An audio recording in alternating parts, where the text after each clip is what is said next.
weird. Jean said this is where the event is supposed to be, but there's nothing here. Oh yeah, now that you mention it, this is where our journey officially began. That sure brings back memories. Kinda nostalgic, really. Even after all this time, this place hasn't changed one bit. Look who's getting all sentimental and poetic. Well, we still need to find Jean and the others. Let's have a look around. Yeah.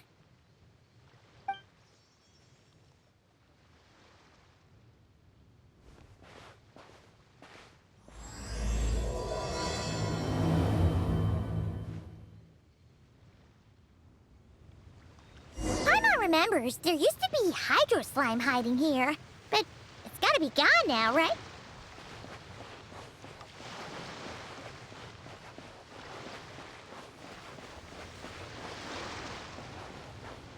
Whoa! A fungus? Are those supposed to be in Mondstadt? Not that these are a real threat to us at this point, but still!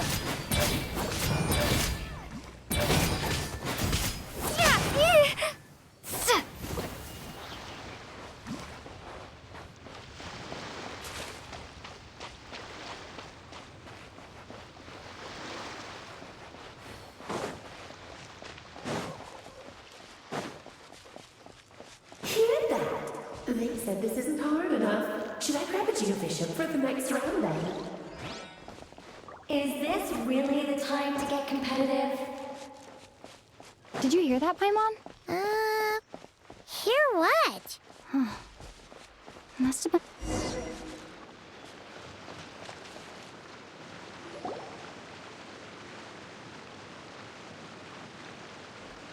Huh?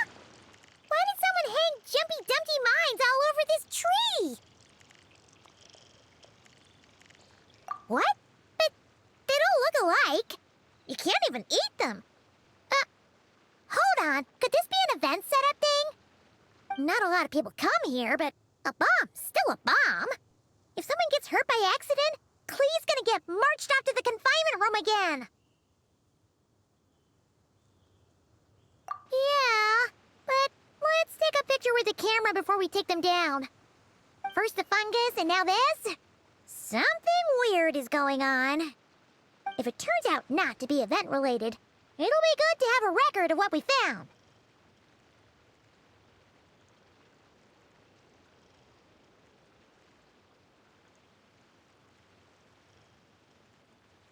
You couldn't just compliment Paimon's smarts like a regular person? Whatever. Paimon will take it. Better than being called emergency food, at least. Anyway, it never hurts to be careful. We've seen through lots of tricks, but we've also gotten the short end of the stick a bunch of times, too. Paimon likes the optimism. Come on, let's get that picture taken. Then, get rid of these bombs.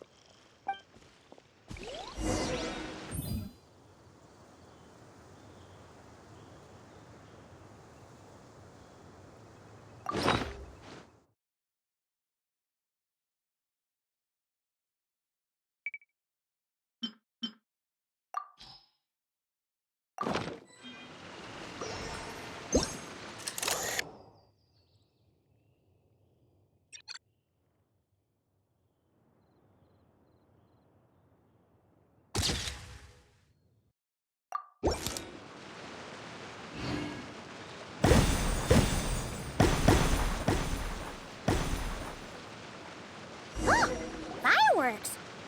Guess there was no danger after all. Were those meant to welcome us or something? Anyway, we should be good here. Let's keep going.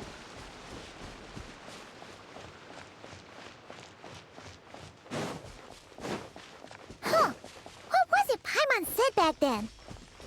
Ah, right! Oh, wow!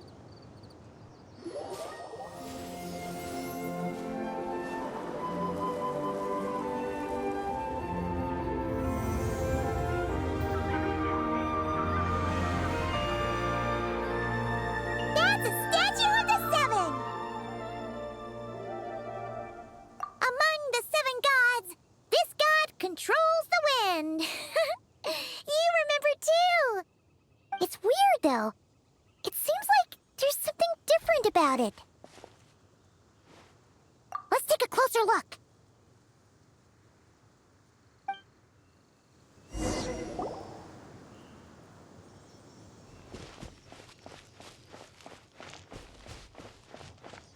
Huh. Paimon's next line was... As we all know... Right! Poetry and language flow like the wind!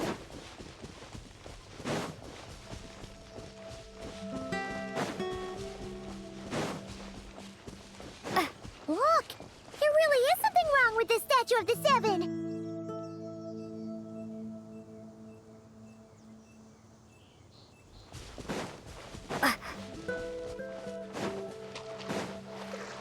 It's fish! But it's so light! Huh. Wonder why?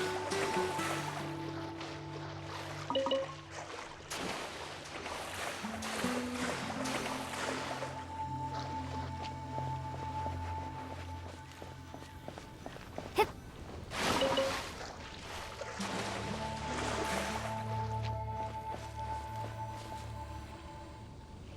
Okay, Paimon's sure of it now. This can't be for an event. No one in their right mind would replace that huge statue of the Seven with a statue of Klee. Yeah, and well made too. But that's not the point. You're not weirded out by this? Oh, you're right. This must be Alice's doing. She could put 100 Klee statues all around Mondstadt and Paimon still wouldn't be surprised. That explains the other weird stuff we saw up till now, too. She must have asked Jean to write that letter so we'd lower our guard. No, wait! Maybe that was Alice just pretending to be Jean. Paimon wouldn't put it past her. Yeah, Paimon's not upset. The surprises were nice, and this statue is pretty cool. Plus, we got to take a little trip down memory lane. Makes Paimon feel all warm and fuzzy, remembering where it all began. What do we do now, though? There's nobody around. If this is some sort of elaborate prank, guess we're in it until the people behind it jump out and say, "Gotcha!" Huh? What does that mean? Oh, yeah. And there could be even more. Guess all there's left to do is touch that statue and find out. Maybe it'll give you the power of pyro or something.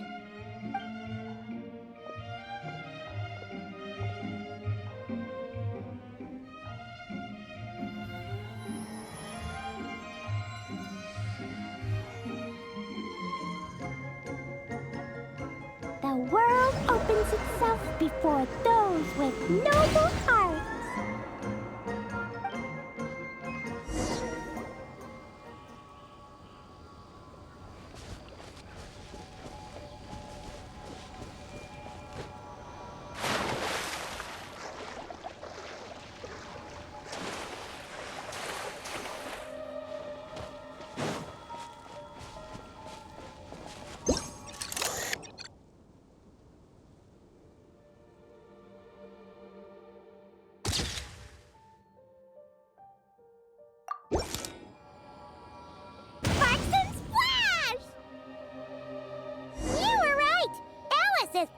Surprises.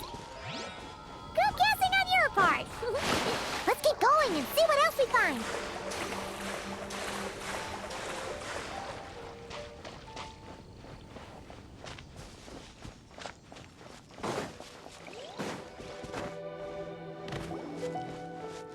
Go now. Yes, now, or it'll be too late.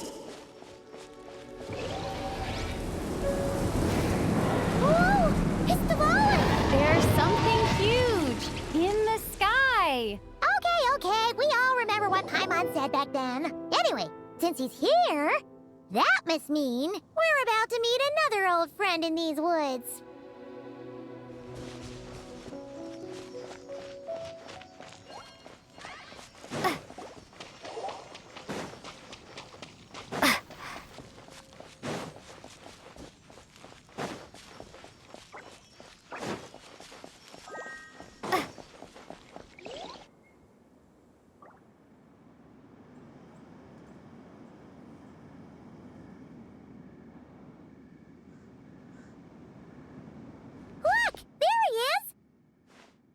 Back then, the Goblin was tainted by the Abyss, and Tone Deaf Bard was about to heal his wounds.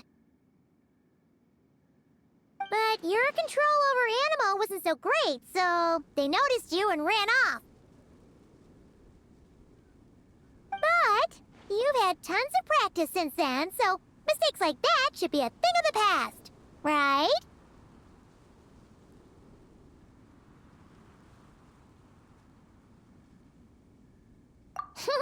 Sure.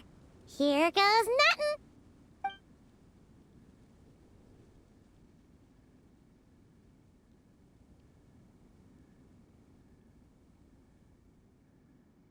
Rah!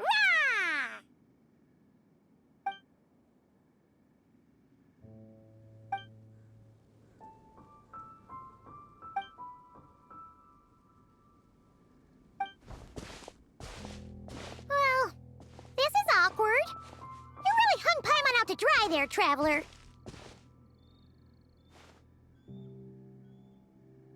Apologies.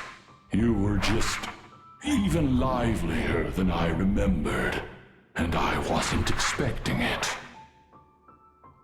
Which means mission accomplished on the surprise front, I suppose. What do you say, Alice? High marks. Oh, yes, indeed. That was fantastic. I've recorded it all, in fact. Huh! So you were watching us all along. And hold on. You can't just record people like that. What a delightful reunion. Welcome to Mondstadt, you two. The place where it all began.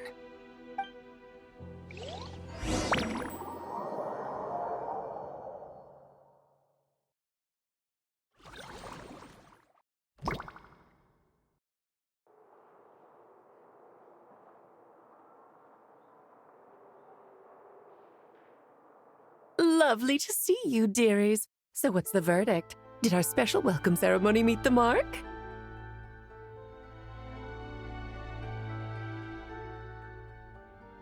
It was very... you, that's for sure. Paimon can't believe the Knights of Favonius let you go that far. Where'd you move the real statue of the Seven, anyway? Oh, gracious me. You still haven't figured it out. If I had actually done something to that statue, I would have been locked up in the teensy room next door by now. Certainly not my idea of a pleasant afternoon. So, what's going on here? Ah, now you're asking the right questions, Paimon. The answer lies over here.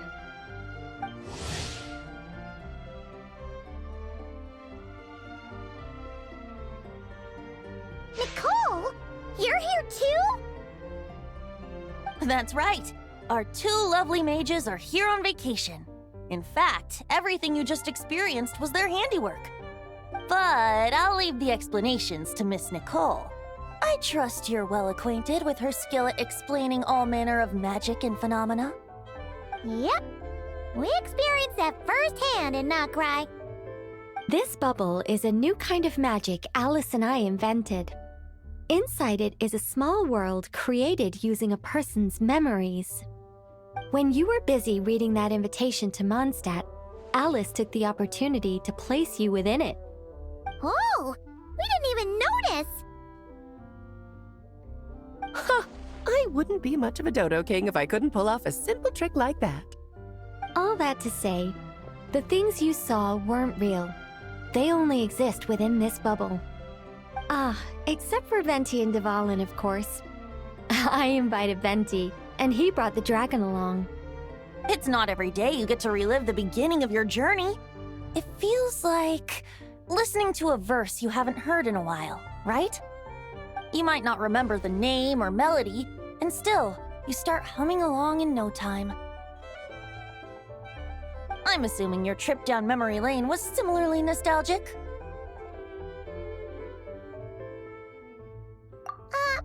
So does Jean know about this or not? Paimon's starting to think that invitation letter was a fake. Oh, no. Jean wrote that herself, I assure you. I wouldn't dare forge a letter under her name. Huh.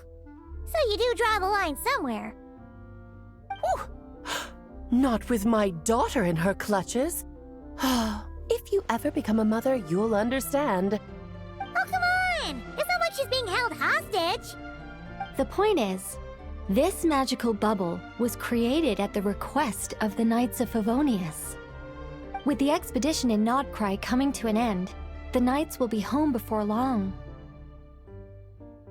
Varka thinks it's better to give people time to reunite with their families, so he told Jean to hold off on a huge welcome reception for now. Of course, Jean has her own thoughts on the matter. You can get the details from her soon. As things stand, we're keeping the reception small, but there will be some activities. This magic bubble is one of them. The returning Knights can use it to catch up on all the major events that have occurred in Mondstadt while they were gone. Simply put, it's a reenactment of your adventures. Indeed. The ultimate goal is for everyone to have a chance to take part in the excitement. So, what about the parts that took a few, creative liberties? Oh, those were there because the bubble world is still being transcribed and debugged. Memories are easy to extract, and the resulting information density is fine, but it's not exactly a stable medium.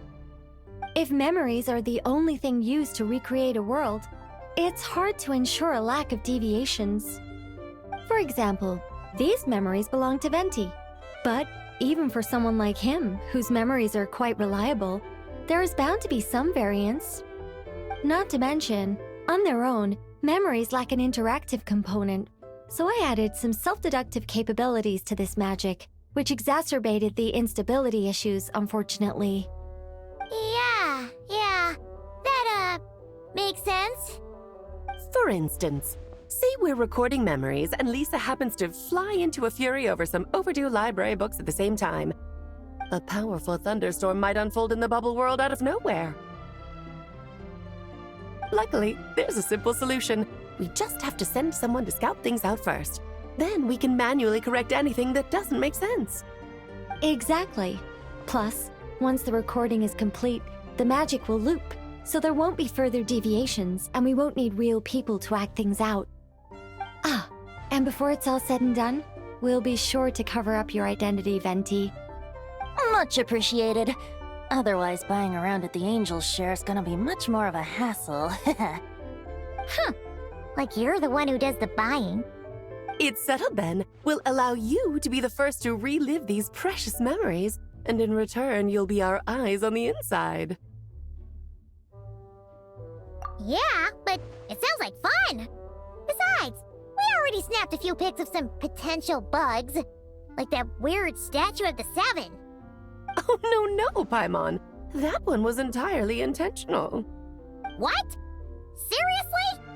As the creator of this world, I'm afforded a bit of creative license, I would think. Creating this bubble was no easy task. Is a little personal touch too much to ask for? I doubt anyone will mind. As far as I'm concerned, you're free to do as you please. This is Mondstadt, after all. Oh, well. Paimon can't argue with that. In that case, we'll be counting on you to continue testing our work tomorrow. It's still early. Why not check out the other events at the testing grounds in the meantime? Jean should be there too. Yeah, we'll go say hi. She's the one who invited us after all.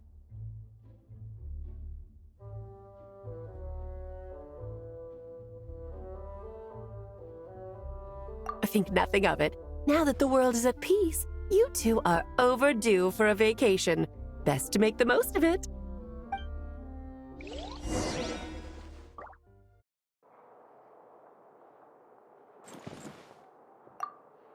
Oh, and didn't you say Kleiner would be making the trip with you this time, Alice? He's been delayed, I'm afraid. troublesome happenings on another planet. And of course, just when he jumped through all those hoops to make it back to Tevat, Dottore starts causing trouble. The border is a terrible mess even now. So, unfortunately, his vacation has been postponed. Just yesterday, he did give us a call on the Dodo communication device, though. As you can imagine, Klee was pleased as punch to hear her dad's voice. I see. Being a seeker is a tough job indeed.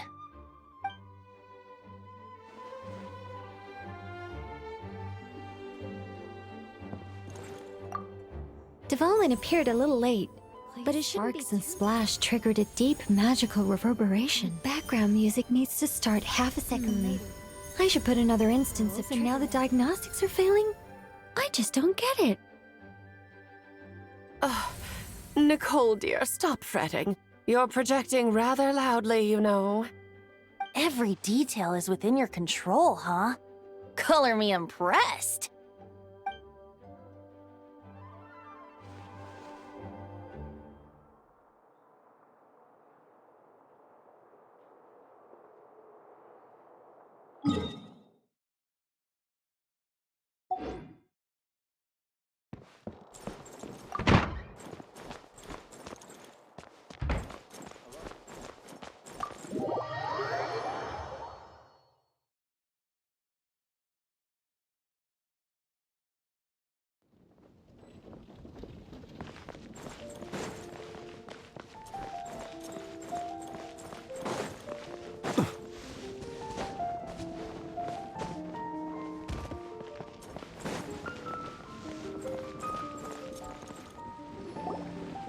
Yes, good work. We'll go with this setup.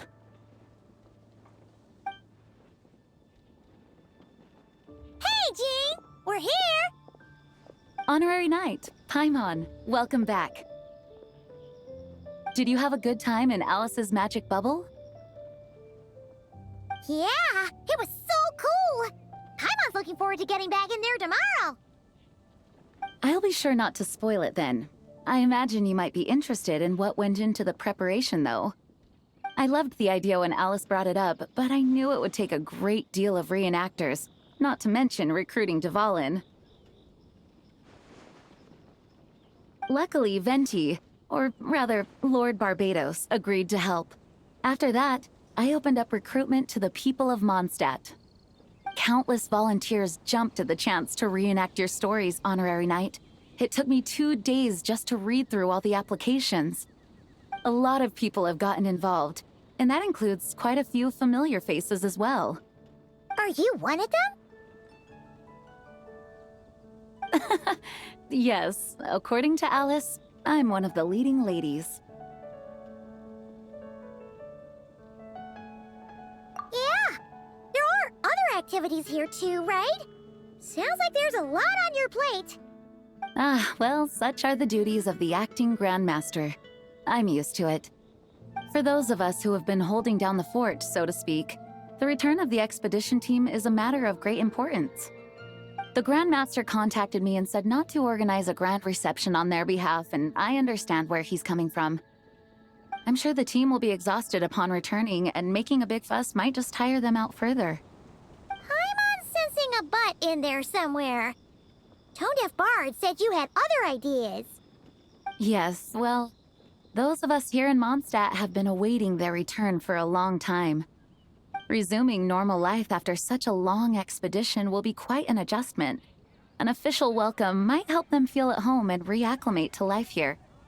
Not to mention, it's a chance for the people to show them no matter how long we've been apart, we're still family.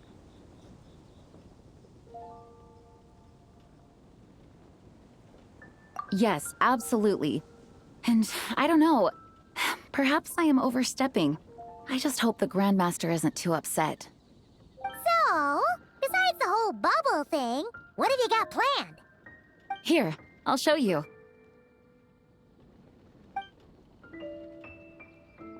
First, this is an arena we've set up to showcase Favonius blade work. The cavalry company is in charge of this one. I'm sure there will be some exciting sparring sessions. Ooh, that means we'll get to see Kaya on stage! That's right. Compared to me, he's much better at keeping things interesting, even when the subject matter is quite serious. I can think of no better person for the job. You're as modest as ever, huh, Jean? Over here, we're running a wind glider speed shooting event. It's not hard to guess who's in charge of this one, I'm sure. Yes, her gliding skills are top-notch, and she's quite creative when it comes to event design. Be sure to check it out when the time comes. There's also a booth that will serve as a reception area where people can relax and chat with each other. A few simple games will be available as well.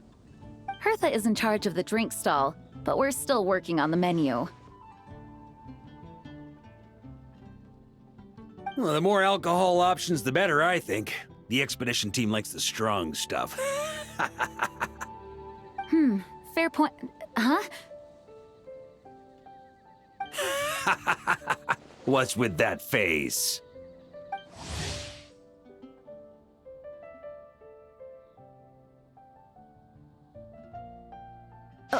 Grandmaster, you're back?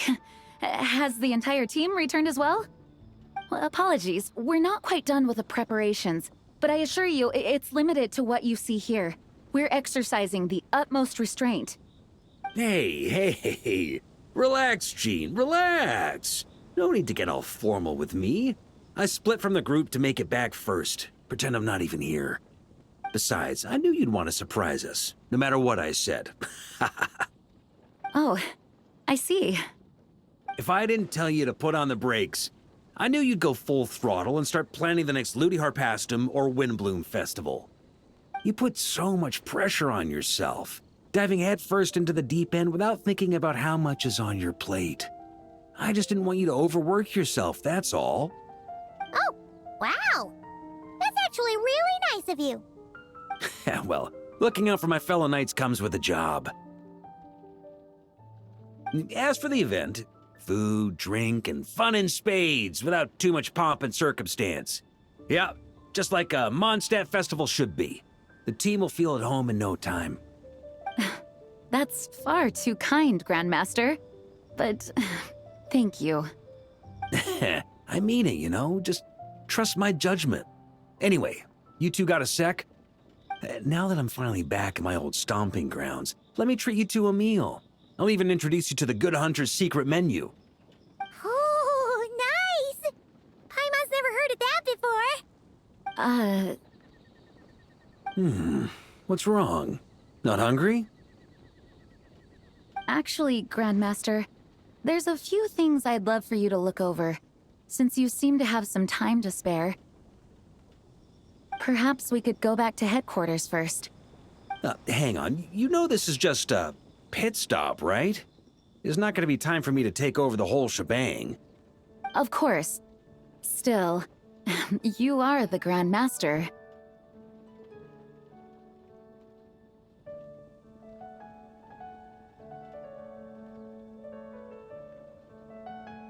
Oh, you have no idea what this means. I'll be trapped in the office until tomorrow morning. It's not that dramatic. If we make haste, we'll finish before dawn. As much as Paimon wants to check out that secret menu, you should at least do some work now that you're back. All right. Oh, let's go. Guess I'll see you tomorrow.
made it! Wow, the whole gang's here! Even Master Diluc! Well, Jean wanted my input on everything. Even though I left the Knights, Grandmaster Varka has done a lot for me. He didn't stop me from leaving back then, or throw any administrative roadblocks my way. So I owe him one. Well, I was sad to see you go, but your mind was made up. And anyhow, you're an adult. As long as you're prepared to follow through on your choices, who am I to stop you? And let me tell you, my rebellious streak was way worse back in the day. You look pretty tired. Late night yesterday? Yeah, didn't get much sleep at all. And now my head's killing me. All my terrible memories of being Grand Master came rushing back at once. The Grandmaster's wording is somewhat misleading, so allow me to elaborate. We made quick work of our tasks yesterday, much to the Grandmaster's great pleasure, so he hit up his friend Charles for a few drinks. You know how it is. When you're catching up with an old friend, a few drinks turn into a few too many, am I right? Ah, so you're just hungover! Ugh, and Paimon was starting to feel bad for you. I see. Understood. I just received word from the Knights stationed at the venue that the setup is complete. You can start today's story at any time. Ask away.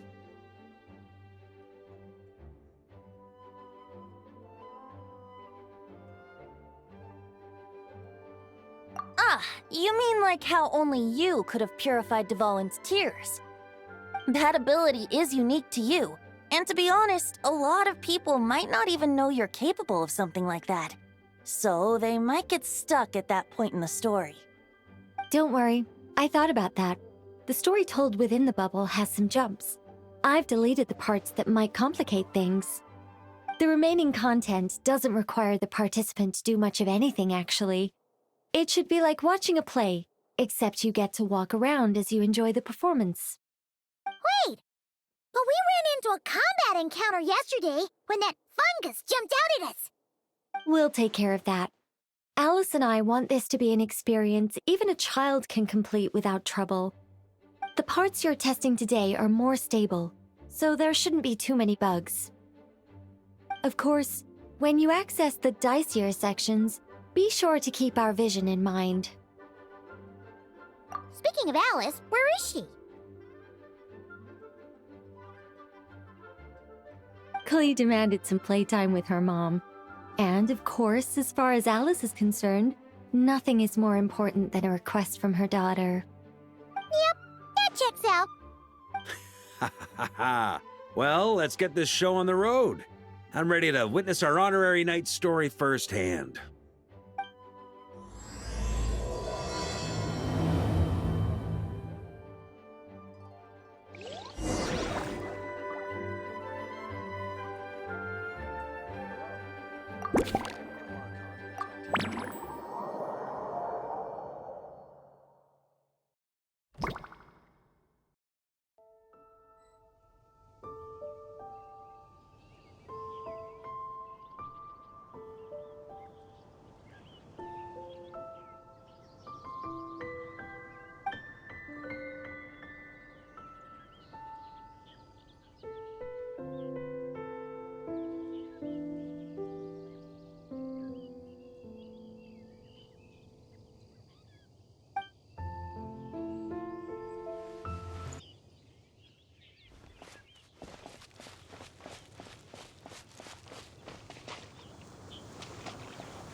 Rand? You're here in Mondstadt? Yes. I received an invitation to exchange swordsmanship techniques. I'd heard of the single-handed sword form of Favonius blade work.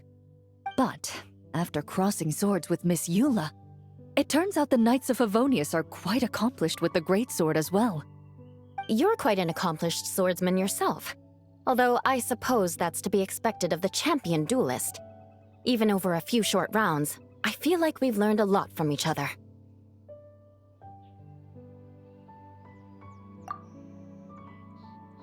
For sure. You don't have to worry about breaking stuff or accidentally hurting anyone nearby. That's right. There also appear to be automatic harpasta launchers in the area. Ah, that's one of your local traditions, isn't it? Shall we have ourselves a game, then? Why not? You should know, though, I'm not easy to beat at this game. Ah, hold on. No muskets allowed. Oh, why not? Doesn't it still count as hitting the harpastum?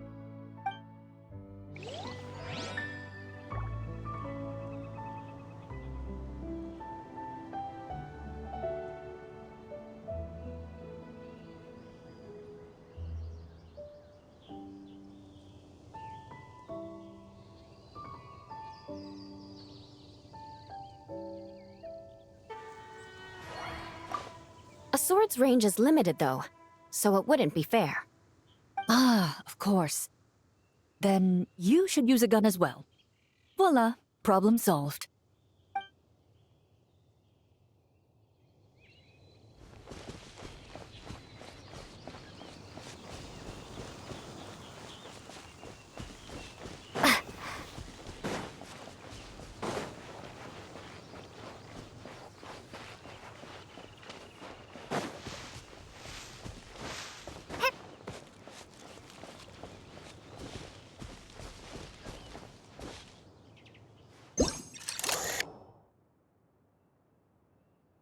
It sure would be convenient if we could build a choo-choo cart track straight from here to Mondstadt. An express line right to the best fish blasting spot? Oh, okay. Might not be the best idea.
Razor? What are you doing here?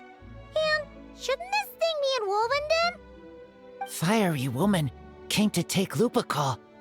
I said no. She backed down, but then said I would do just as well.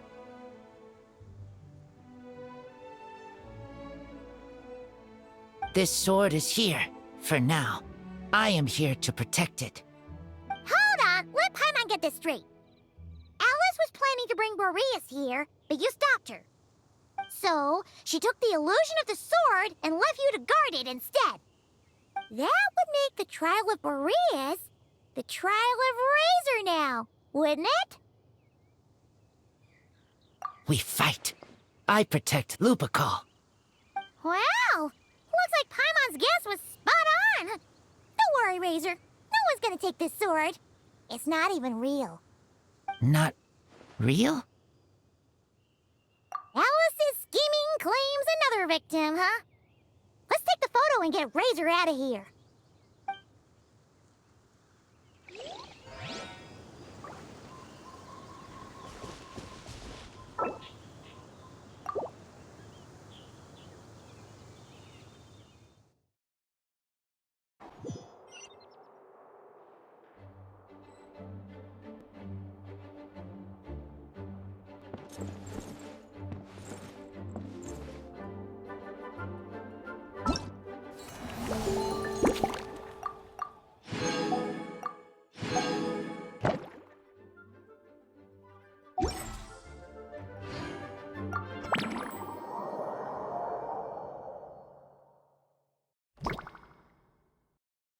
Whoa!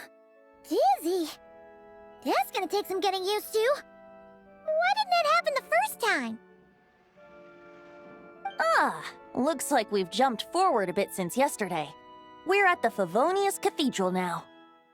Wait, is this the bit where we borrow the Holy Lyre?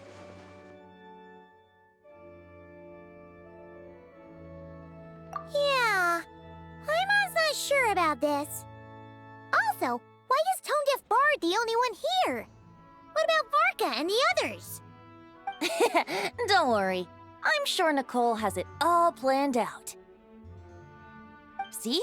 Here comes Diluc now. Word from the Knights of Favonius is that the Fatui are planning to steal the Holy Lyre der Himmel. Unfortunately, that intel came a little late. A conflict between the two parties is ensuing inside. If the Fatui succeed, we'll miss our chance to borrow the lyre. Come on. Let's go help the Knights. What is it? Oh, so that's how we're explaining this part. Huh. Pretty convincing. It's all thanks to that committed performance from our good friend Diluc. I'm just reading the lines Miss Nicole gave me. You need to play along, okay? The cameras are rolling. Don't worry. Our operation isn't that strict. If there are slip-ups, I'll just delete them later. Feel free to take a relaxed approach. Wait, that was Nicole's voice? Where's it coming from? Probably that small bubble. That's right. This is a kind of communication magic. The same one the Knights of Favonius used to get in touch with me earlier. If you get stuck at any point, you can contact me through this magic, and I'll provide a few hints. How very convenient.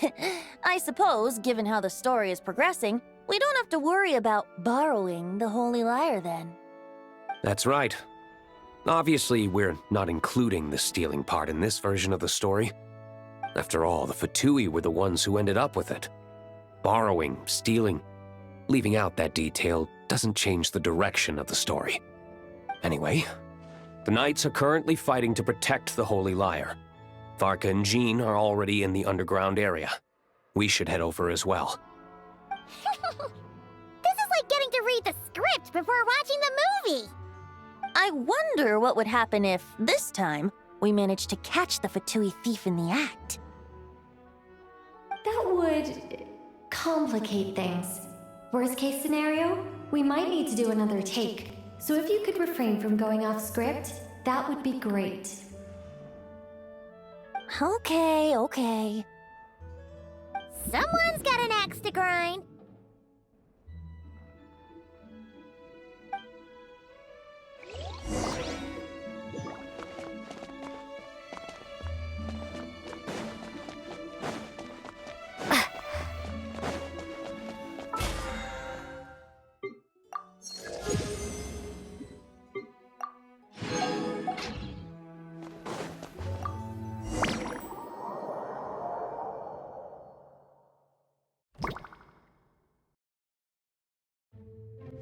You're just in time. The situation is not looking good at the moment. The Fatui brought much more force than expected.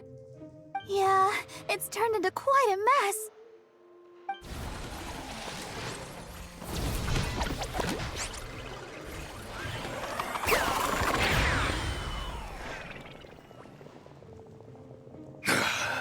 You're not bad, boy. Against the Fatui, though, you'll need to try harder than that. You ain't messing around, huh? Take this! Oh no! If this keeps up, the Holy Lyre's gonna be... Oh, sorry. Paimon can't do this. Nicole, shouldn't these people be wearing Fatui costumes at least? Yeah, it's kinda hard to get in the zone when our opponents look like average guild members. Let me see here. It looks like magical autoload has been disabled, so the Fatui costumes didn't appear.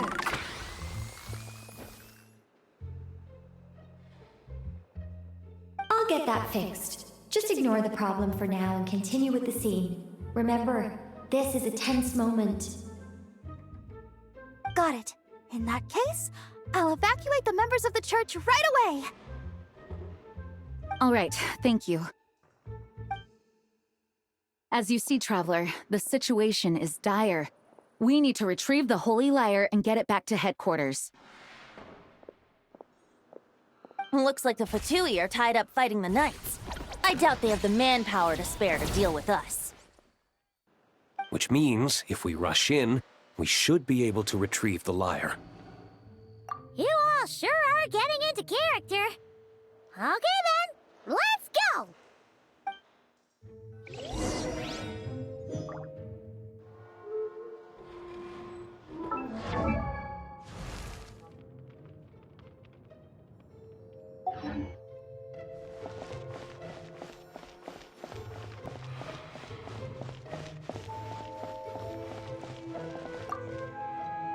If the conflict really had escalated to this point back then...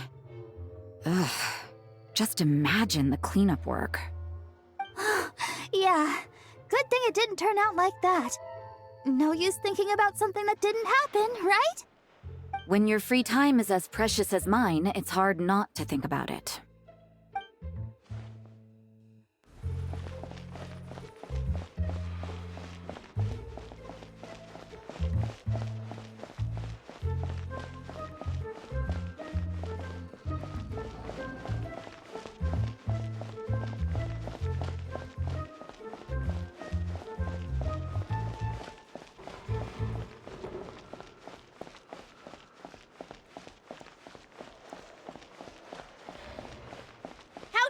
You stand in our way. You'll face our Harbinger's wrath soon enough.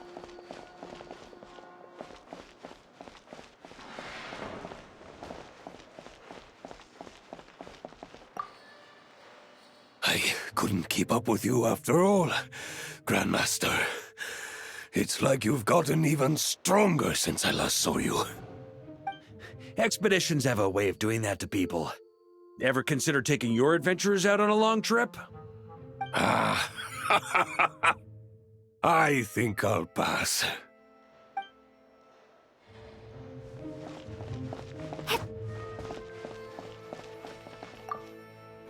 I never thought I'd get the chance to spar with the cavalry captain.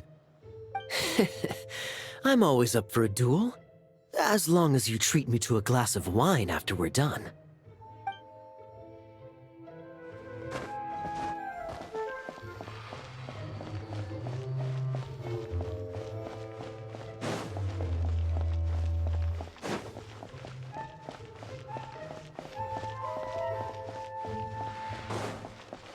No entry.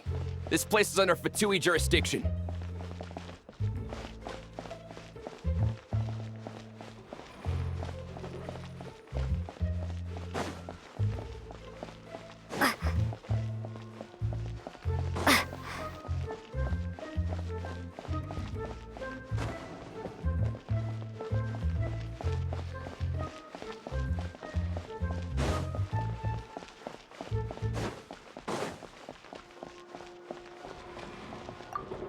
What a coincidence. Or perhaps I should say, great minds think alike. Yes, well, this looked like the most relaxed part of the performance. I'd prefer to get this over with and return to my work as soon as possible. I'm assuming you feel the same, Miss Lisa? Of course.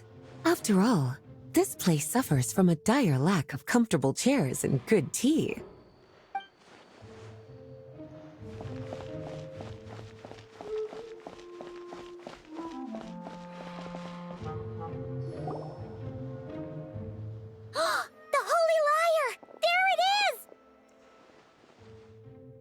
Well, well, well.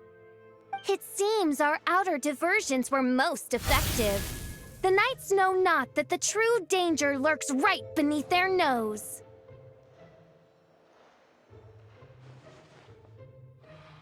It's no wonder you're known as the youngest, most capable electro-Sisson mage in your unit.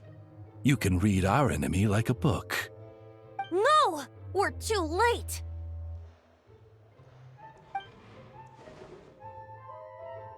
Put the liar down. You heard her! Put it down and put him up! Or this is gonna get ugly! Wait, why are you the only one with a costume, Fischl? Why? Because I fashioned this headpiece myself, of course. How does it look? I am the spitting image of an electro-Sisson mage, am I not? And I suppose I look enough like an electro-Sisson as I am. Hold on. Trying to distract me with conniving conversation, are you? Ha! You underestimate me.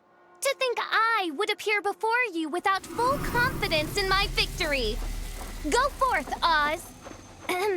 Sissons, take care of these pests.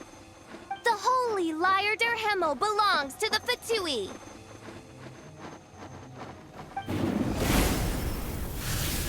Whoa, that was fast. Mage-powered flight is something else. Fischl is... the Fatus is getting away! After her, quick!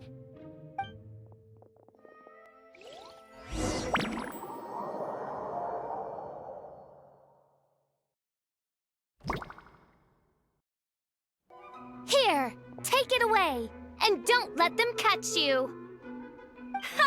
That's nothing the gliding champion of the Fatui can't handle.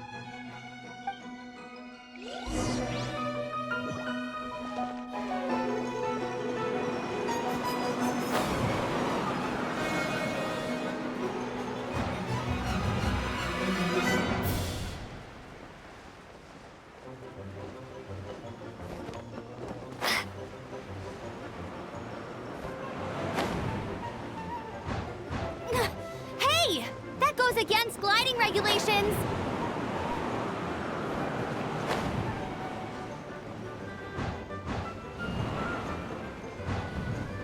Pretty tough, aren't ya? Well, let's see how you handle this.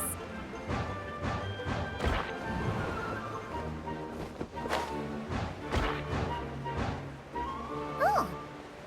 Paimon thought the Adventurers Guild were the only ones role-playing as Fatui. Just thought I'd lend him a hand. Fischl didn't have time to make me a cool hat, though.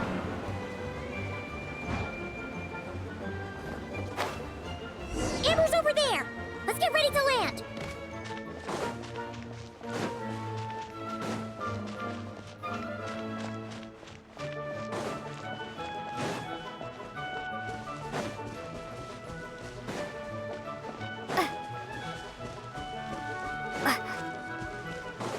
Here they come!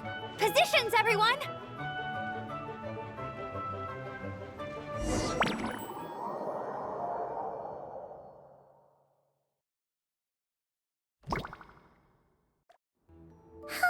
So this is where the chase ends this time!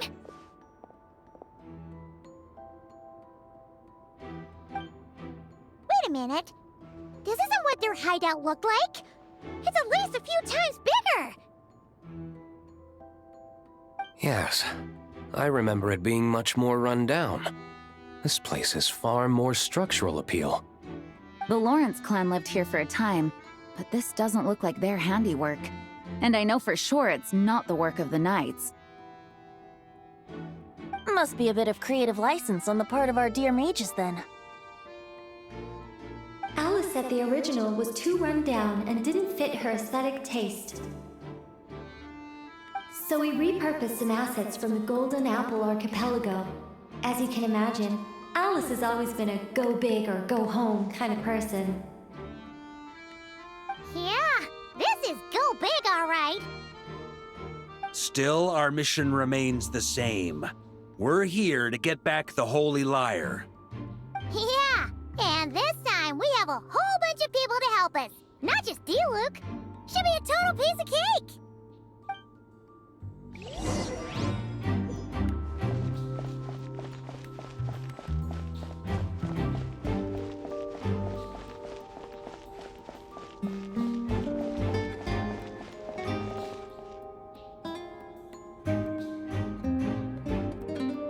A human never doubts what their eyes see or rejects the ground beneath their feet. Both now warn you that this is the end of the road. Give up and turn back while you can. That voice! Is that Mona? Mona? Oh, you mean Barbarloth's student. You know about her? But Mona came to Mondstadt after your expedition left. Well, I had regular contact with the Hexen Circle, so her name came up now and then. The whole thing about her messing up and being too afraid to go back? Yeah, I know that too. What? But how? No one in the Hexen Circle should know about that! For real? Sorry, but I'm pretty sure all the mages know. All of them? I'm afraid so. Oh, except Rheindotter, I suppose. Fine. That's just fine. It's not like the old hag's gonna come find me in Mondstadt to settle the score, right? Anyway, how do we cross? I'm not telling. Aw, come on. Don't take it out on us. I'm not. This is unrelated. Besides, I'm playing a fatus whose job it is to issue riddles. You can't just ask me for the answer. All right. Almost forgot about that. If you want the answer, think back to what I said at the beginning.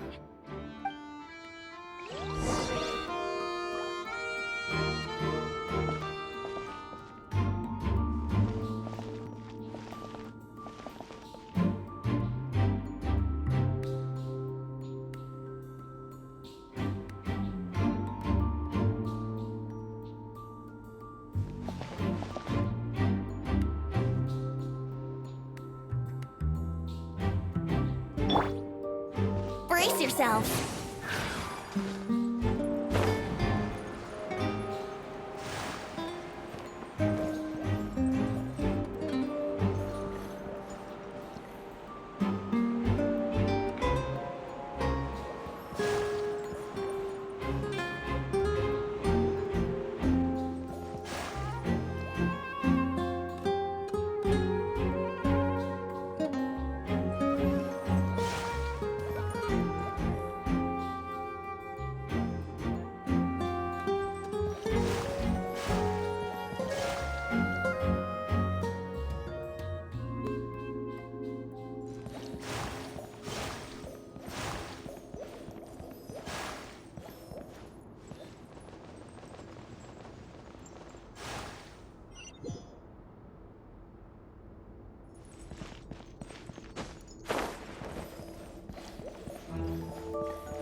Looks like Mika's guarding this spot.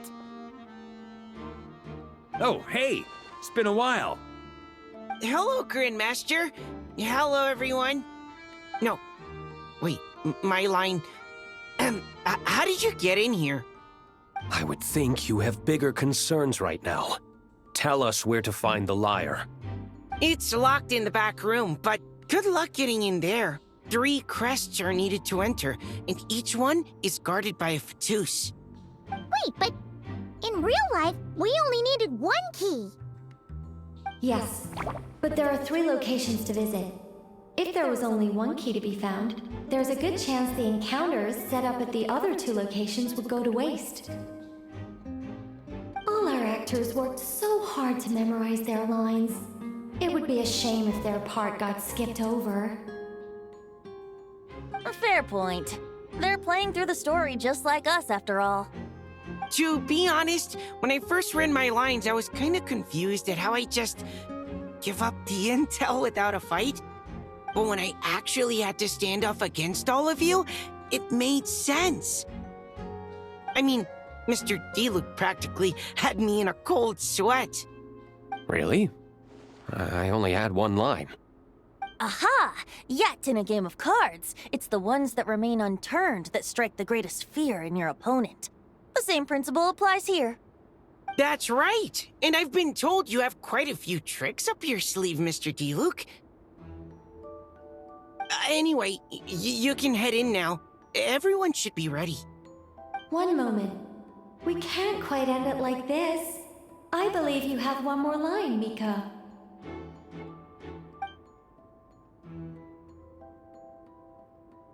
Do I have to say it? It would benefit the scene. All right. I told you everything I know. Now leave me alone. And off he goes.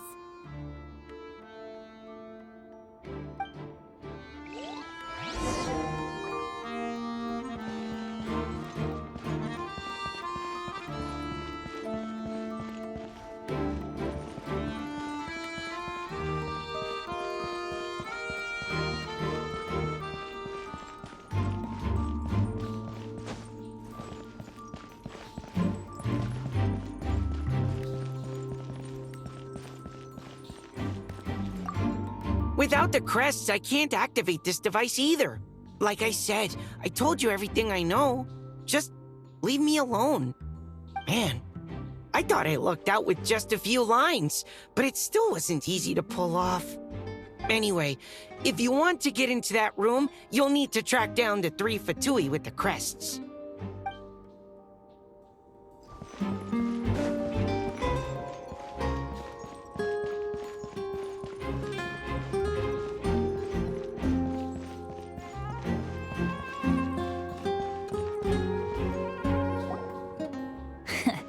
Looks like we were followed.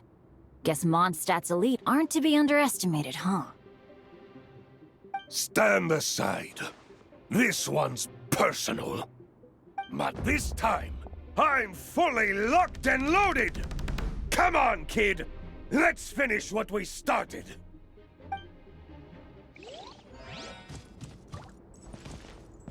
Let's play! You can't run! Thunder! I miscalculated. Okay. You win. Somehow this round wasn't quite as fun. Probably because you had to act like a Fatoos. At this point, I could take down those with my eyes closed. True! Guess I didn't stand a chance, huh? Oh, so you were the one in the Fatoos costume. Does that mean the auto-load bug is fixed now, Nicole? It would seem so. Man, their armor is heavy, and not breathable at all. You're telling me the Fatui in Sumeru and Natlan also wear this stuff? I can't even imagine. Rumor has it, Fatui recruits undergo rigorous training. I feel like there's some truth to that after all.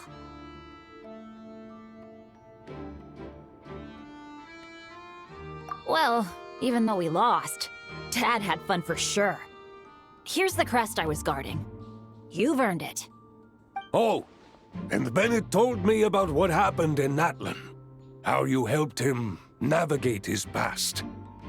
It's hard to believe we finally have answers after all these years. So, on behalf of all the adventurers in Mondstadt, truly, I can't thank you enough. Well, that's what friends are for, right? Speaking of, how have things been since you got back, Bennett? Same old, same old. Bad luck included. But that part's nothing new, so I don't mind. I do miss the Asha, though. I hope I get the chance to show them Mondstadt someday.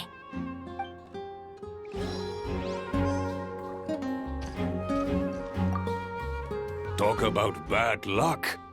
The minute you put on that Fatui costume, the gun stopped working.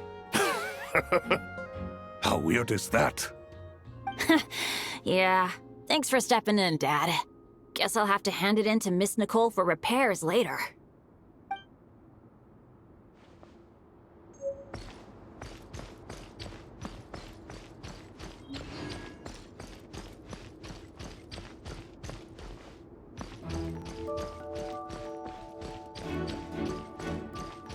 Huh?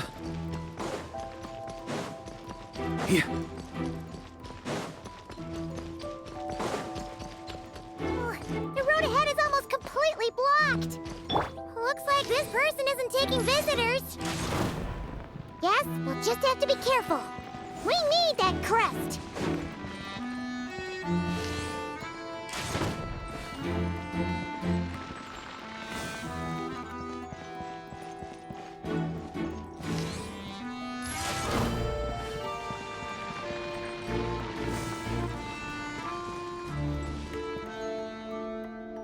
Coming here first? I'd reconsider if I were you. Ha! You've been warned. Continue at your own risk. Use of force authorized. Wind, hear me. Resistance off the ante! Gotta say, Paimon didn't expect you to play this kind of role, Durin. Well, actually, Aunt Alice was planning for me to play Dvalin if the dragon himself didn't agree to take part. That was the backup plan. Apparently, there's a spell like the one used to make Simulanka that could change me back into an evil dragon. That does not sound like a good idea. I have to agree. That sounds like a disaster waiting to happen. I don't think I'd be very good at playing the evil dragon anyway. I'm not intimidating enough. Luckily, Dvalin agreed to take part after all, so my role was switched to Timid Fatui Guard B, and I got to wear a costume instead. Wow, that's a pretty huge change. Why B, though? Oh, because Mika is Guard A. As expected, Alice has got it all planned out.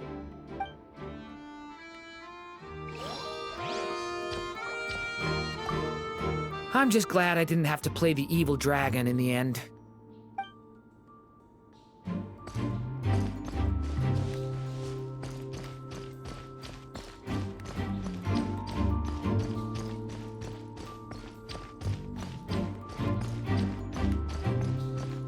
On me! The Vatus up ahead values wealth above all else. No bargaining chip is off the table. Luckily, I've prepared a negotiation multi-tool for this situation. Don't forget to take it with you.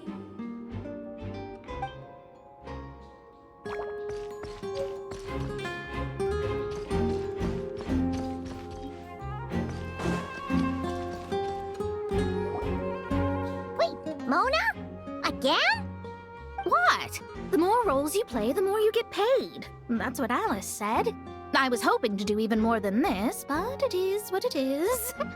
Anyway, the crest is with me. All I need to know is how much you're willing to cough up to get it. Let's talk business, shall we?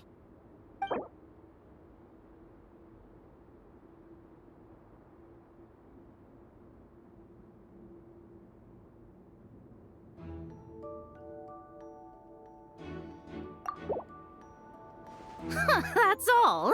You have to at least make it worth my while.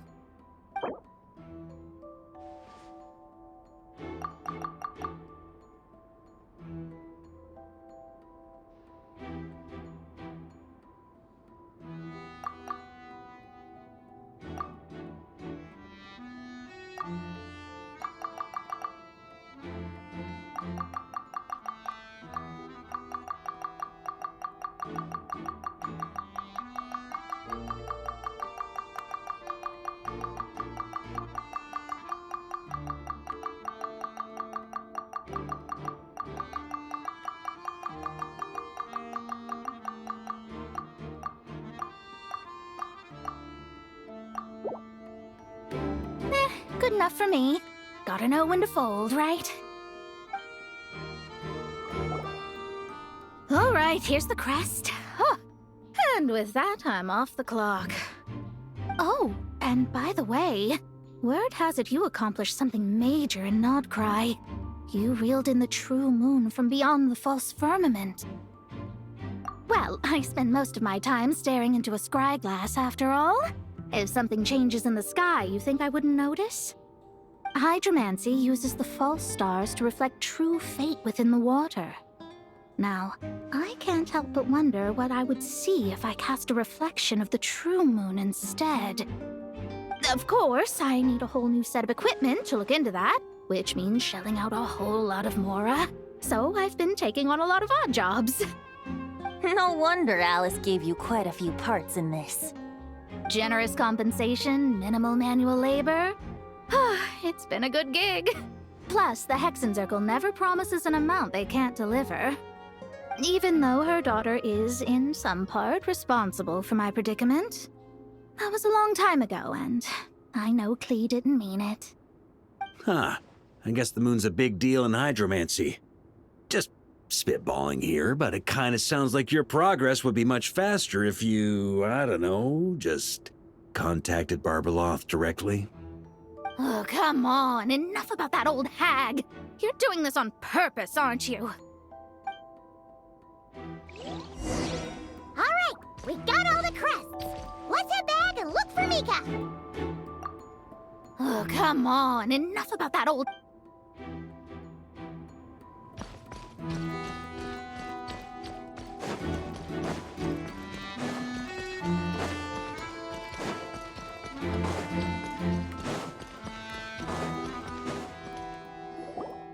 Mika! We have the crests! All right. This elevator's a bit complicated to operate, so Miss Nicole asked me to help activate it. Just one moment.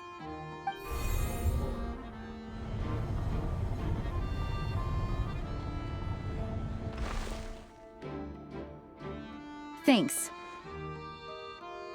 No problem. Best of luck up there. Huh. I don't remember Fatui being this nice. Where's the fun in that? Of course you want to make things difficult. Come on, let's get out of here.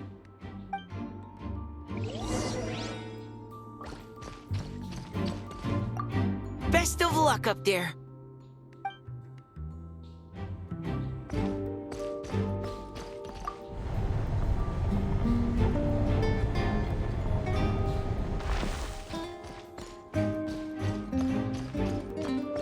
Security's tight around here.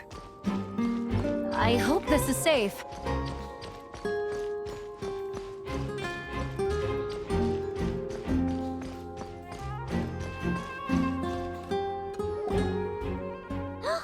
The Holy Liar! Here it is! Wait, but Paimon remembers something about a...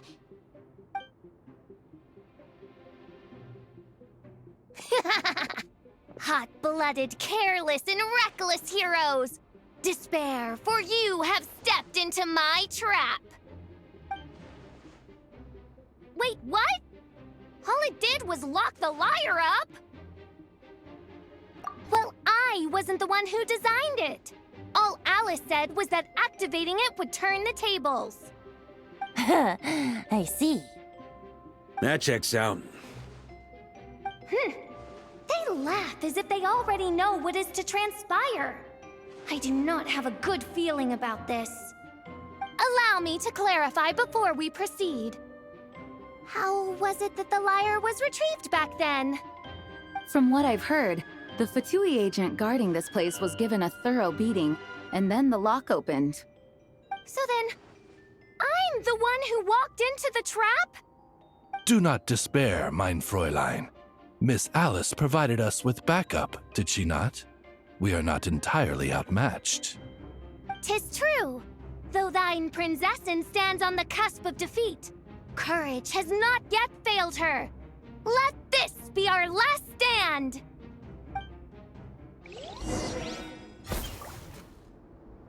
Come forth, my loyal servants! Smite all who stand against us!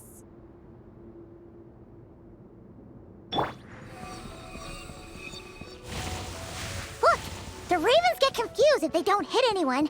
Now's their chance! Group 2, reinforce!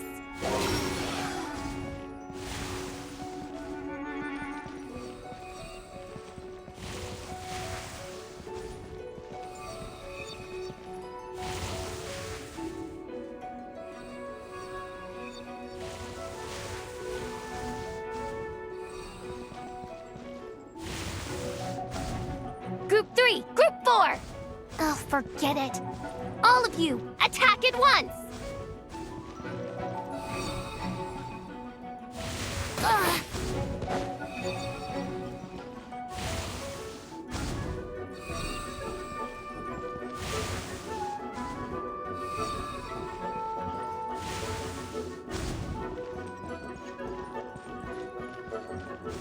Let's play!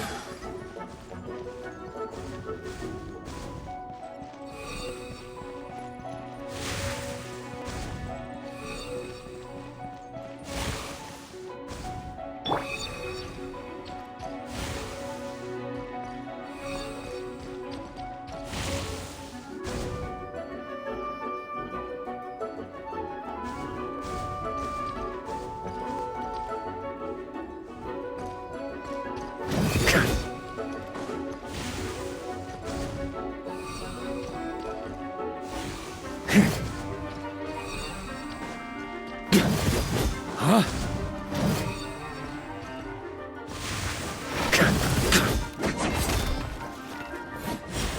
Well, well. It seems I must send forth my most capable servant of all. He shall dispose of you in one fell swoop. As you wish, mein Fräulein.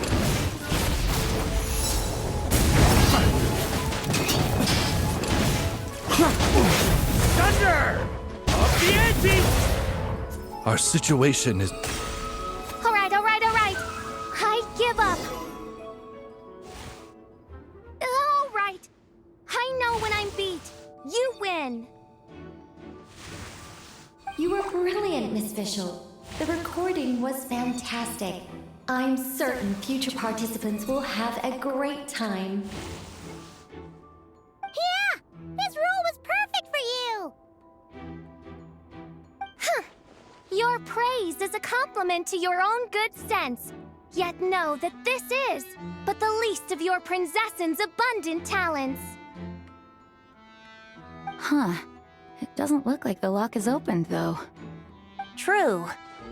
This isn't what we were told would happen. I doubt the mages want us to just break it open. It's not their style. Perhaps we haven't met a certain condition then?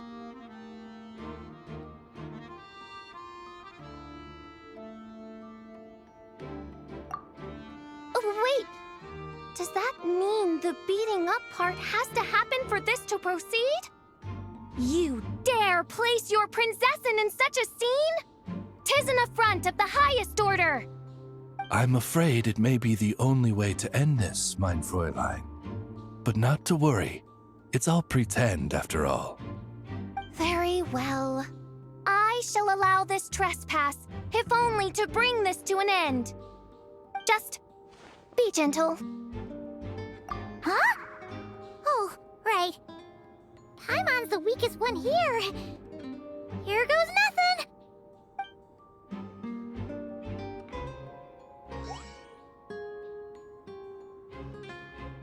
Ah, it's open!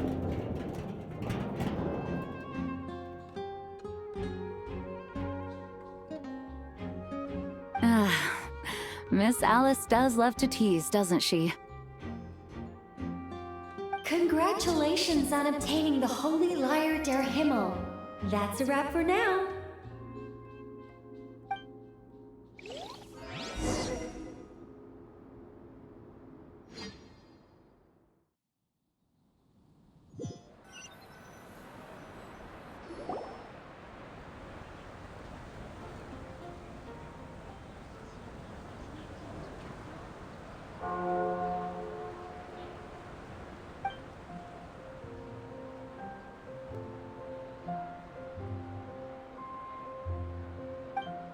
Wow! This is quite the gathering. And do you smell that? Is that the secret menu Varka was talking about? Oh, Paimon's stomach has been rumbling this whole time, so she's gonna dig in. Don't forget to grab some food before it's all gone, okay?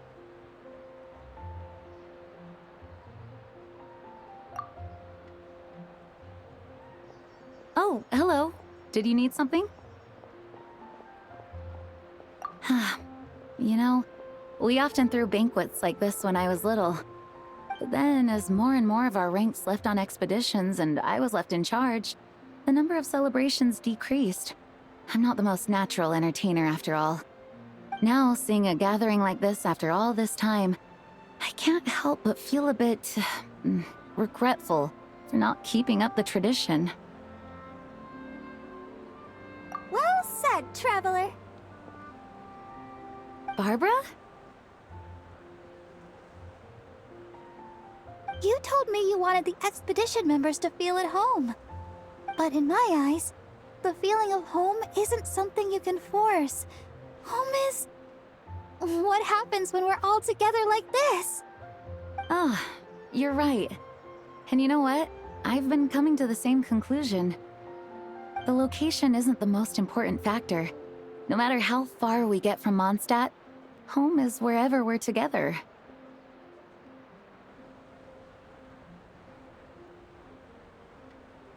I appreciate the kind words, you two. I will do just that. Make sure to do the same, traveler. It's not often you get to make it back here. There's a lot of people waiting to catch up. Now that we're outside the bubble and no longer in character, there should be plenty of time. Hey! Honorary Knight! Look up! Pretty stellar view from up here, and the breeze is nice too. Care to join me? Oh, of all the places to sit, it just had to be there. Well, to each their own, I suppose. Just be careful on the way up, traveler.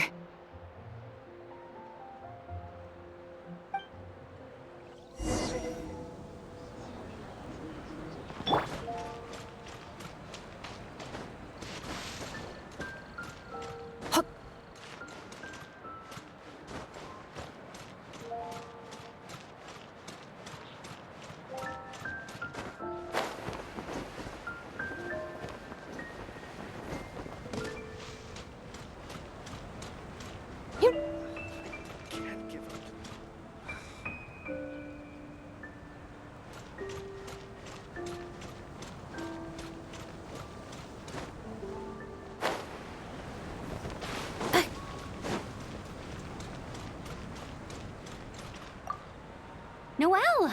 I've been looking everywhere for you. Come on, join us. Just give me 1 second. I need to bring a few crates of drinks over first. But I'll be done soon, I promise.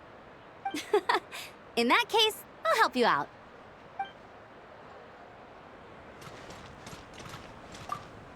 Wanna eat at our table? A whole bunch of friends are there. All right, let the relaxing begin.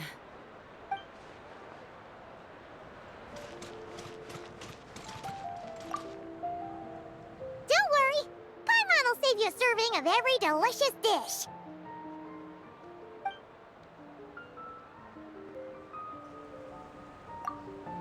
Even though I didn't have a lot of lines, I still had fun. It kind of felt like being back in the Simulanka. Acting out a light-hearted script alongside a bunch of friends. It was nice to have a laid-back experience for once. Quite a change of pace from our experience in Not Cry, huh? Yeah, this was far less complicated. You can say that again.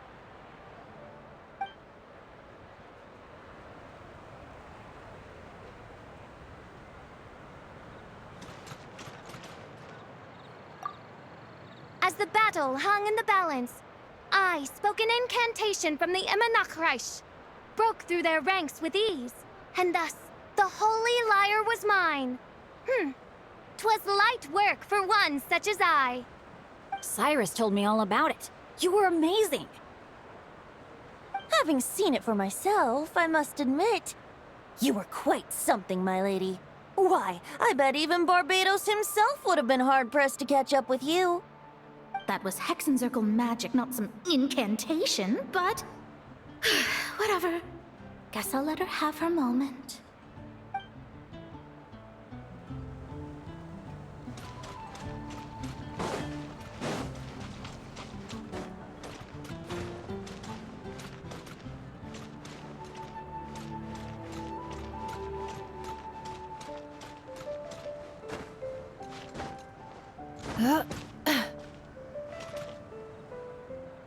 Have a seat. I come bearing drinks. Booze free, of course. You're welcome. Ah, well, that's what being home is all about, right? Letting go, feeling at ease. Figure we both deserve that after all this time. You think so? Glad to hear it. There's no place like home. That's what people say, right?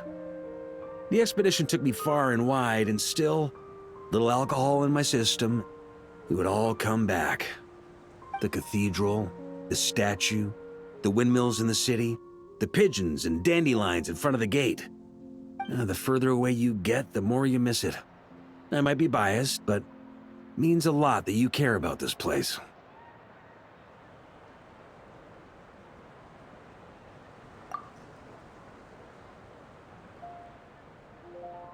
I get that. The people are what make Mondstadt what it is, too. All the carefree kids running around, livening up the place. Which reminds me, I never thanked you for helping Mondstadt out back then. It takes a special person to do what you did. Most people are helpless in the face of abyssal corruption. Considering their target was Dvalin, things could have been bad. I suppose Barbados could have handled it, even though he hadn't been awake for long. But still, I doubt the ending would have turned out quite so perfect. Dvalin is family to him, you know? Having to choose between the dragon's life and Mondstadt's safety, that would have been cruel. Not to mention, the Wild Hunt would have reached our borders sooner or later. We'd have been stretched thin without your help. Maybe you've never put two and two together, but what you did in Natlan also helped reduce the threat of the Wild Hunt. If Natlan's crisis hadn't been resolved, the two abyssal powers might have joined forces at some point, making our situation even more dire. Ha! Look at us, taking down the Abyss in two separate nations. Doing the Knights of Favonius proud, aren't we?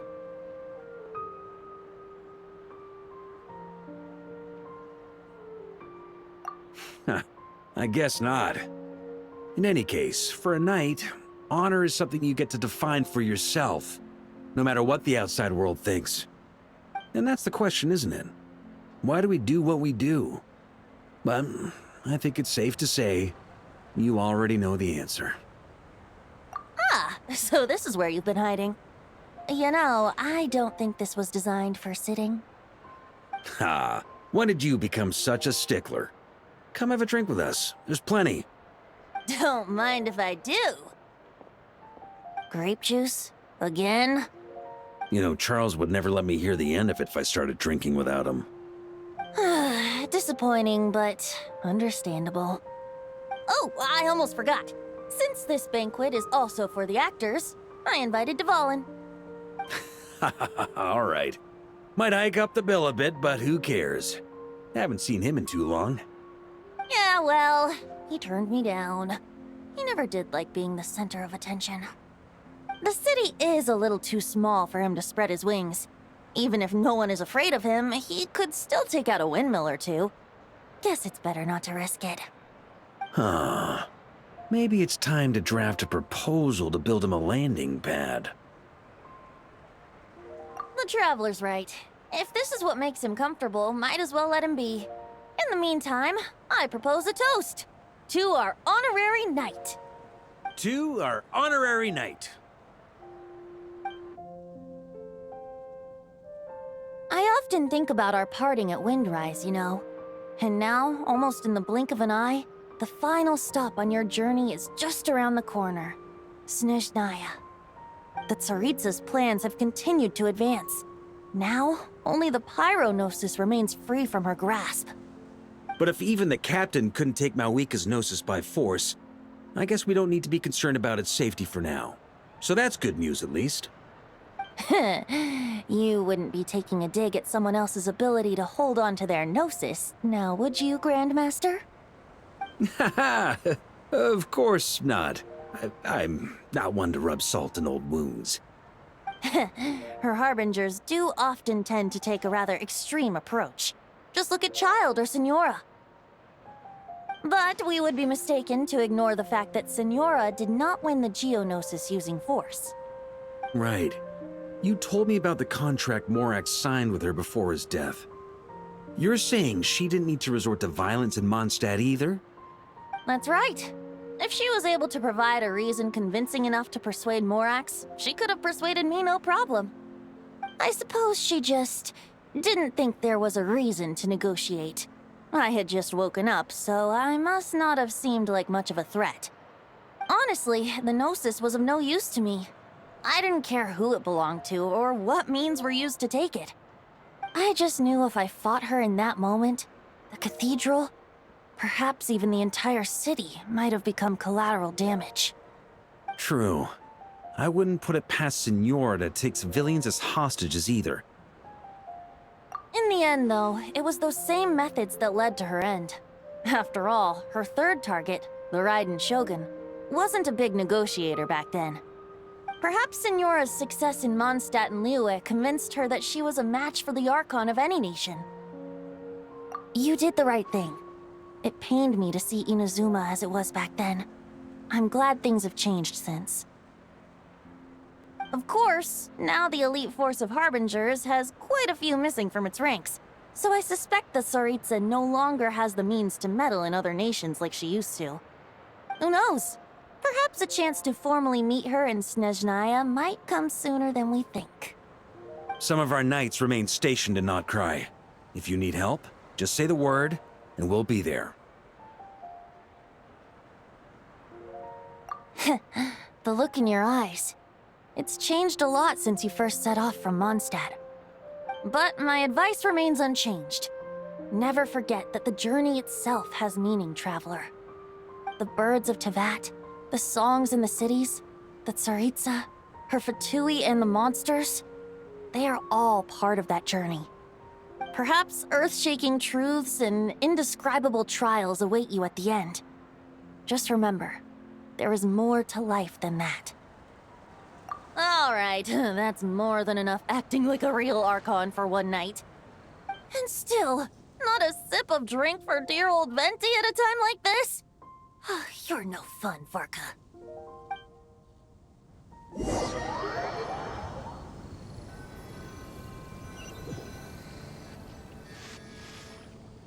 Dun dun dun! Dun dun dun!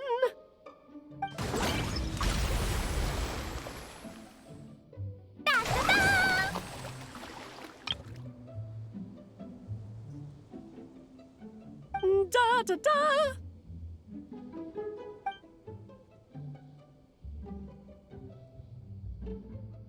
This is so fun, Mom! I think so too. Come on, let's blow them all up! Mom, when can I play with the magic toy you made me? Very soon, darling. In fact, it should be ready tomorrow. I just know you're going to love it. Yay! Can we play together? Why, of course! We'll have ourselves a splendid time.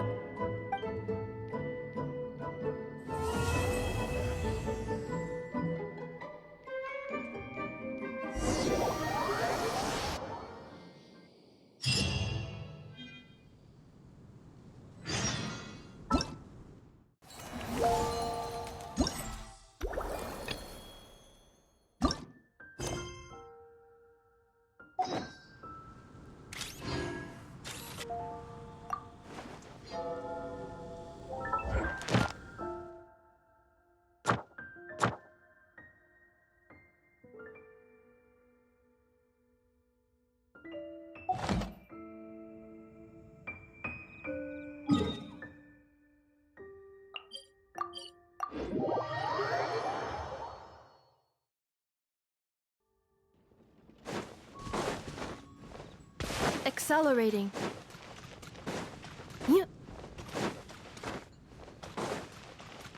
Add astro... Thank you for completing today's...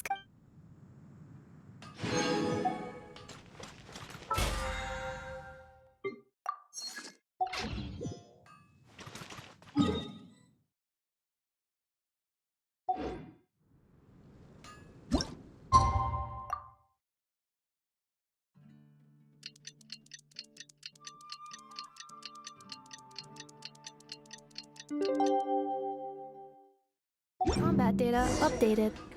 Please rest assured that I will not blow the roof off again.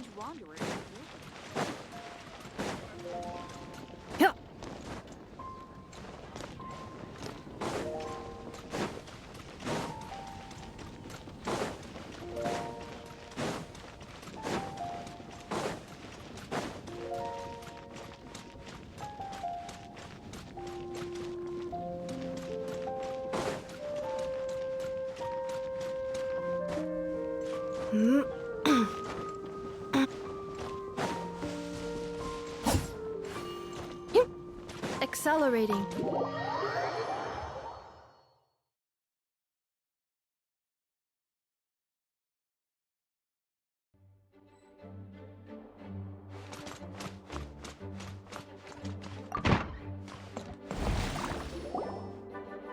Alright, we made it! Time for round 2! Huh? Was this bubble this color before? Is something wrong? I'm not sure. It was like this when I came to check on things this morning. What? That can't be! How would the power of the abyss even get in there?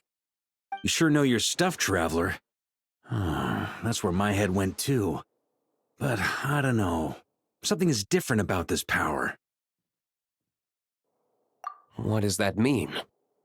It seems to be in an embryonic state. Like an egg that hasn't hatched, the dark clouds before a storm, or an omen before disaster strikes. Of course the world within the magic bubble is imaginary, so the same should be true of this abyssal power. At least for now. You created this magic, right, Alice? Do you have any idea what's going on here? Ooh, new magic does often come with its issues, so I can't say I'm entirely surprised something like this would crop up. As for a solution, however, I'm afraid I need more information first. One thing is for certain, at least. Given the current threat, we'll have to close off the bubble to event participants. My apologies, Miss Alice. I know you've made a promise to Klee, but I'm not sure you'll be able to keep it. Have we ever seen Alice look this serious?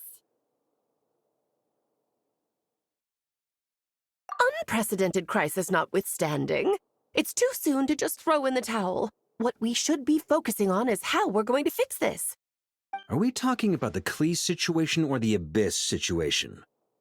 Both. Now, I have my suspicions, but I'll need someone to head into the bubble and confirm a few things.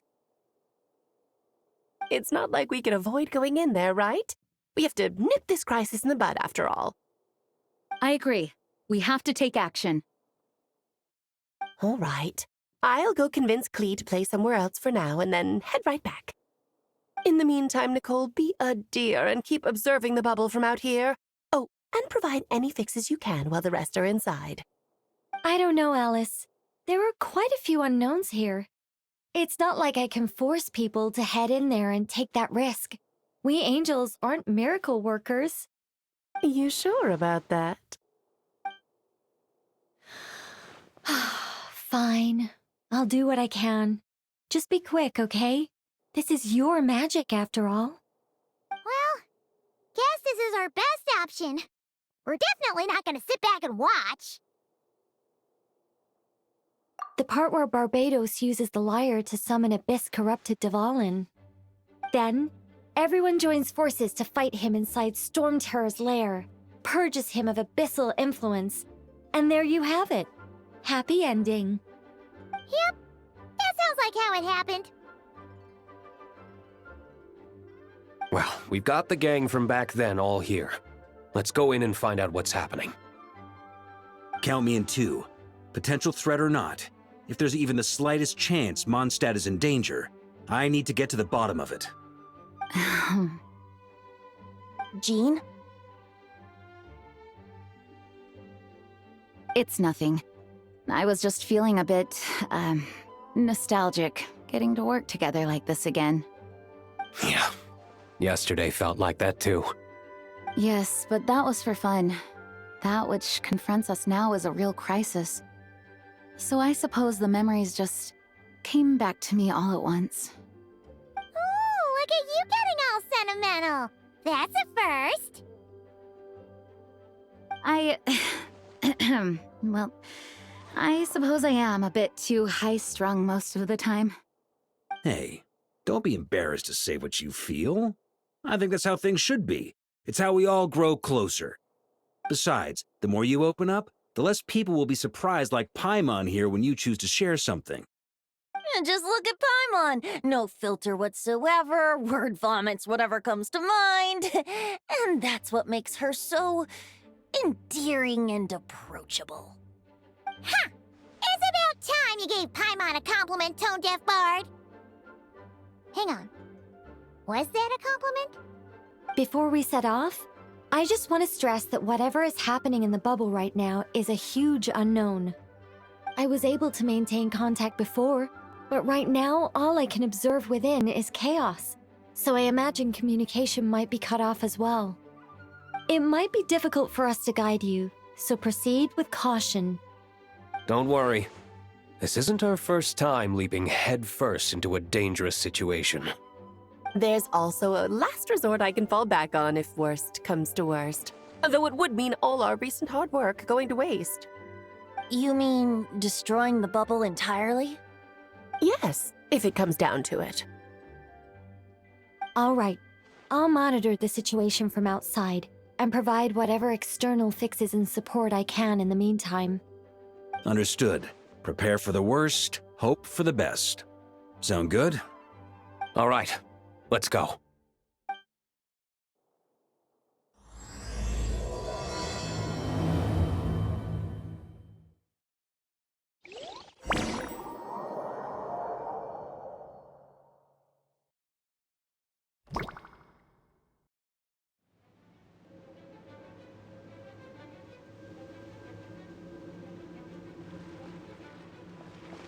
Whoa! Is this Mondstadt?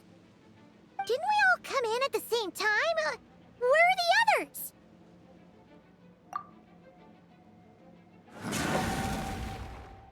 Look! There's Venti! Surrounded by a whole bunch of monsters! Yeah! Ah, perfect timing. Come on, let's show these unwelcome guests the door.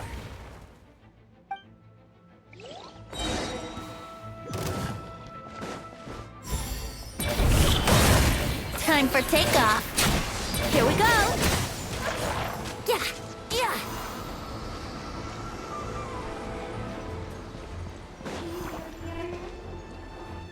I mixed together some of the communication and control functions and managed to smash together some items that should give us an advantage. These elemental devices turn into communication.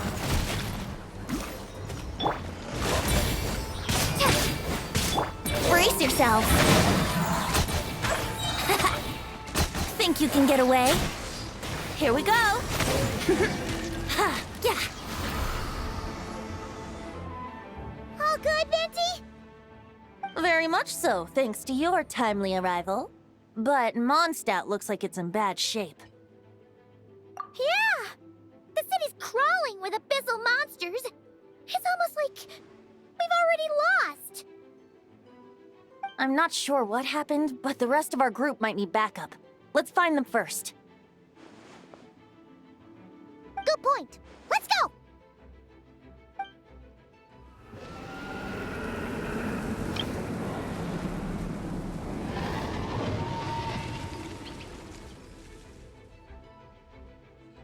Look! It's the Fallen! Does he look way worse than back then? You're right. The corruption has spread throughout his entire body. If we had failed to purify him in real life, I imagine this is what would have become of him. Wait! It looks like something's falling! It's his tears. Like the ones we purified in the past? Yes, but at this point, these tears are essentially crystallizations of abyssal power. If left unchecked, they will continuously summon abyssal monsters, and this disaster will never end. We also need to get our hands on one of them. No, this degree of corruption cannot be cleansed. Besides, we need them in their corrupted state if we want to summon Dvalin. I doubt the pure sound of the lyre can reach him in his current state. Sounds like this whole thing is still gonna end in a confrontation, though. Just like back then. Yes. I wasn't certain before Dvalin showed up, but now I'm sure this situation is more than simple chaos. It seems more like an alternate version of events, and I have some idea of how it came to be. Well, monsters abound no matter where we look. You choose where to go, and I'll follow.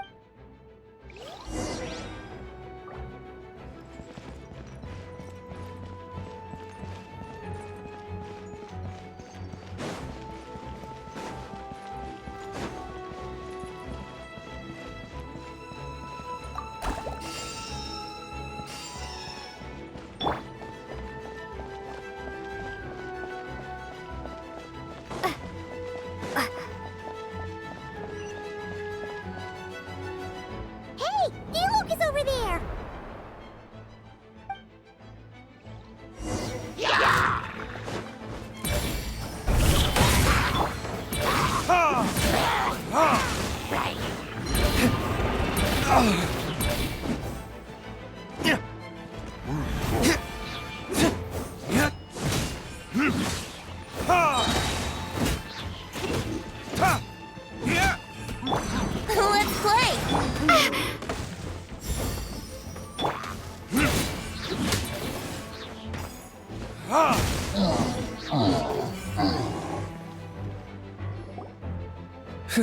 Made it. Thanks for the assist. It looks like Mondstadt is in dire straits. Did you see any knights or civilians on the way here? Then my initial suspicion could be right. The knights have abandoned the city and evacuated all civilians to a different location. Abandon the city? In the face of unrelenting abyssal attacks, it's possible they had no other choice. But none of that matters now. An empty city has its advantages. We won't need to divert our attention to protecting civilians, for one. Oh, and this thing. It looks like one of Dvalin's tears. I don't feel good about just leaving it here. That happens to be just what we were hoping to find. Let's take it with us. Wait, what about Varka? Have you seen him? No, I'm not sure where he is. We'll just have to keep looking. Oh, I think I saw Jean on the other side of the city. I was going to head over after clearing out these monsters. We should go help her. Good idea. Brace yourselves. Time for takeoff.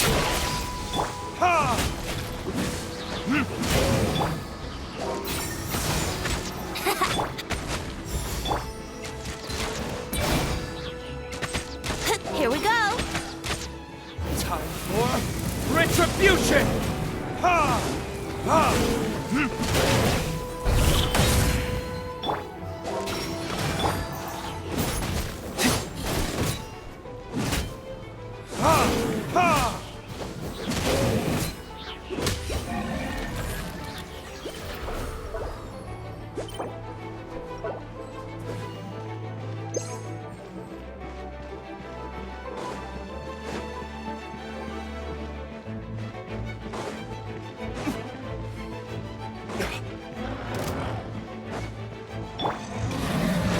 Yahoo!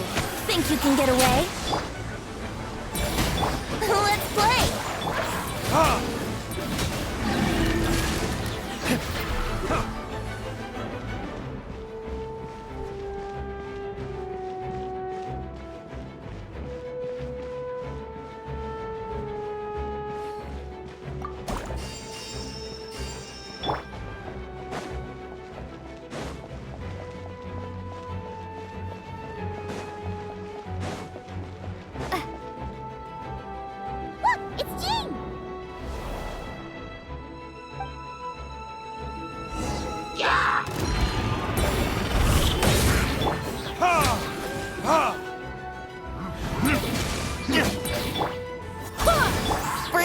yourselves. Verdict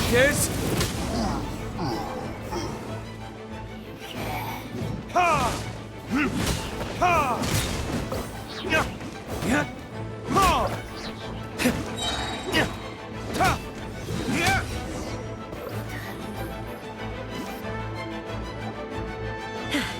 Thanks for the help. I know everything we encounter in this bubble is imaginary, but these monsters sure fight like the real thing. It's a bit too true to life. Don't worry. As long as we collect Dvalin's tears, we can use this abyssal power to our advantage. I see. In that case, let's get moving. Have you seen Varka, by the way? We haven't found him yet. No, he might be at the upper levels. Let's search together. Better to find him soon than later.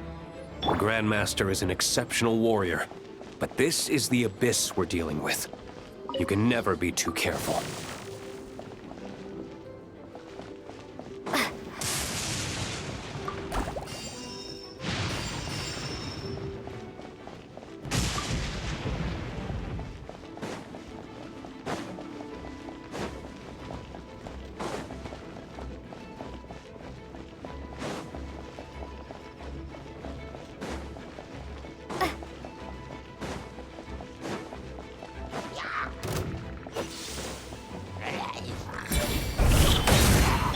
Here we go!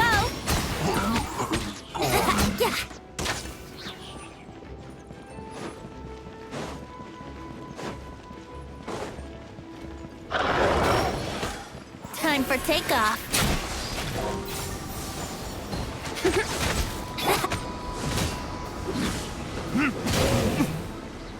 Burn!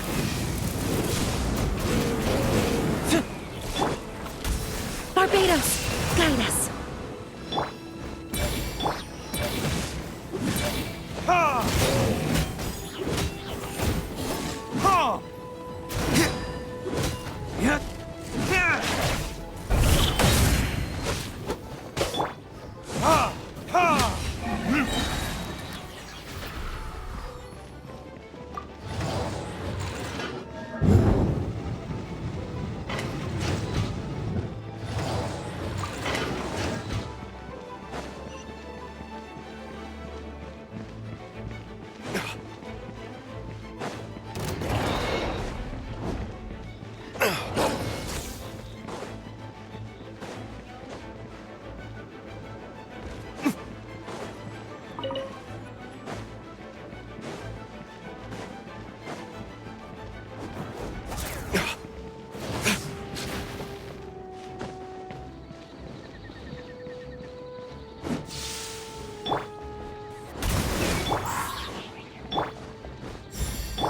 Yahoo!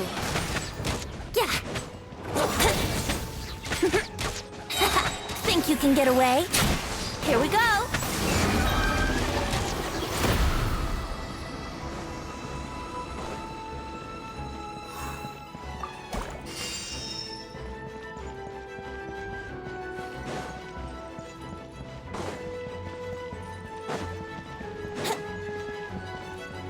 Wouldn't gliding be faster?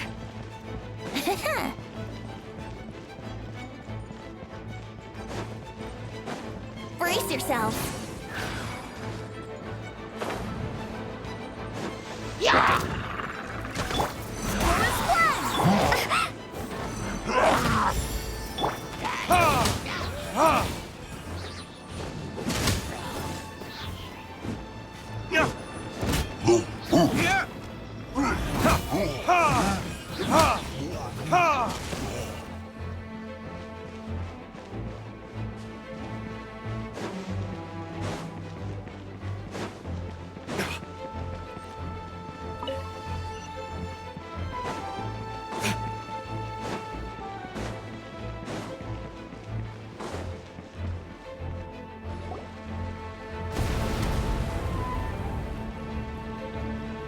What happened? The statue's broken! The Grandmaster should be over there. Come on, let's hurry.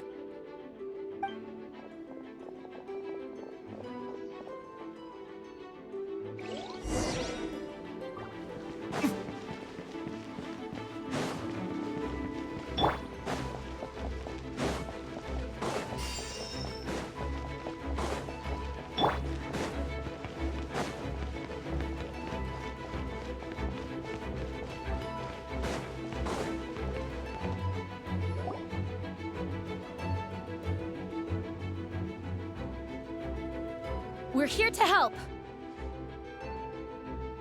Perfect timing. Let's do this.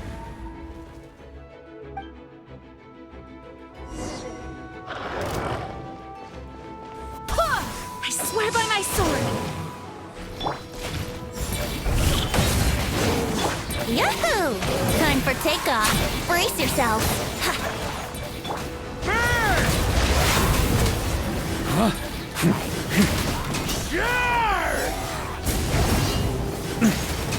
Up the ante!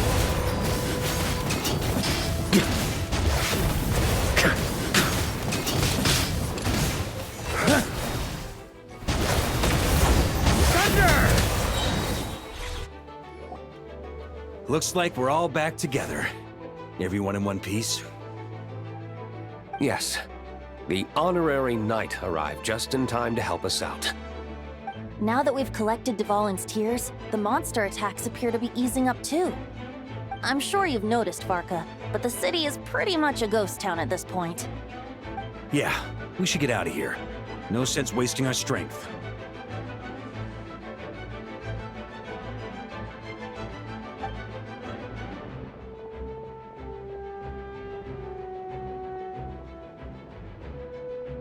This place should be safe from monster attacks for now, at least. Anyone there? The communication function bugged out again. Do you copy? It's me, Nicole. Alice just got back too. Yeah, we can hear you now. What's going on? When designing this experience, we cut out the part where the traveler cleanses the abyssal power, and we didn't think to replace it with a different sequence of events. I think what we're witnessing is a direct result of that. Alice and I thought the events in the bubble would be independent from each other.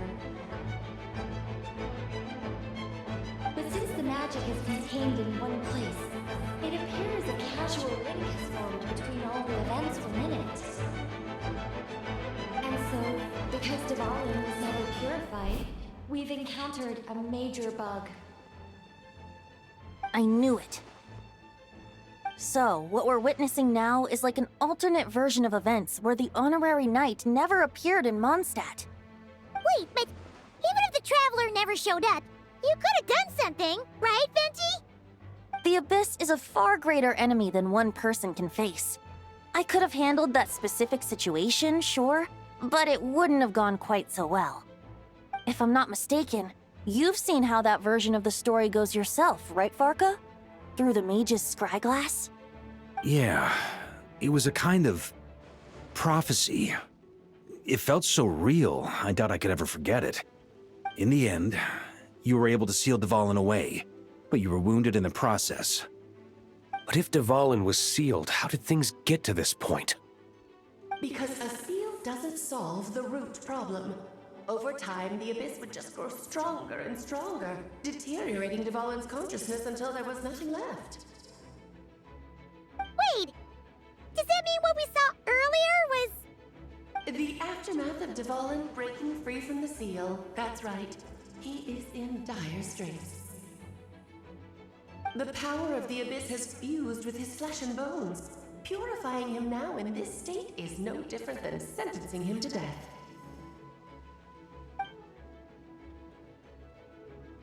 So, if we want to resolve this crisis... We have to kill Dvalin. I know that sounds intense, but remember, this is a fictional world. The real Dvalin is right as rain and a lot more mellow than this one, that's for sure. We have our solution, so let's hop to it. Should be a piece of cake for a group like this. No time to lose, right? We've got Klee waiting for us after all. She's playing somewhere else right now, so we do have some time. Of course, the sooner we resolve this, the better. You're right. This is the only way. I know Dvalin means a lot to you. If this is too hard, you can leave it to us, you know? No need to scar yourself over a game, right? I'll be fine. I was prepared for that possibility back then, too. Let's go. Storm Terror's lair awaits.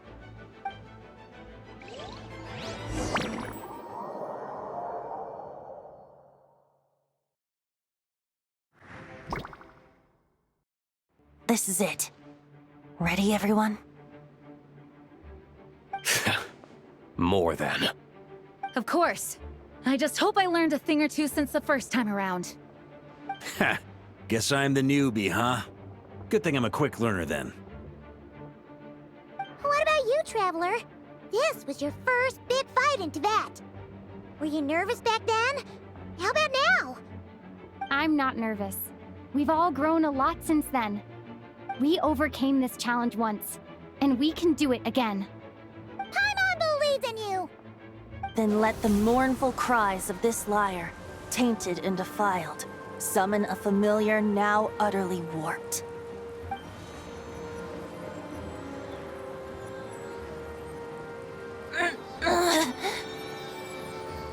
You alright, Barbados?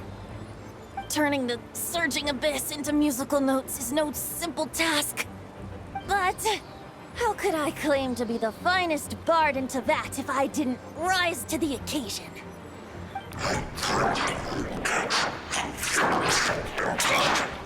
I have heard enough.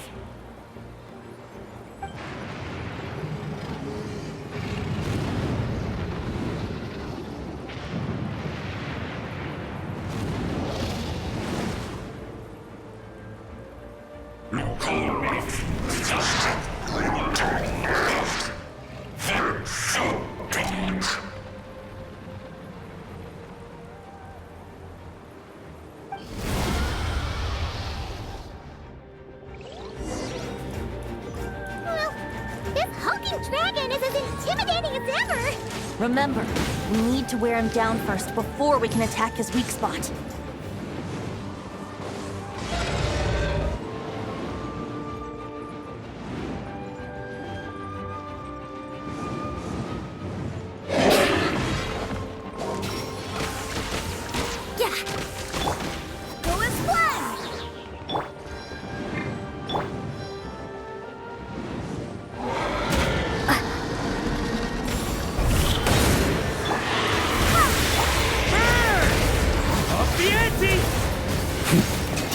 Now's our chance.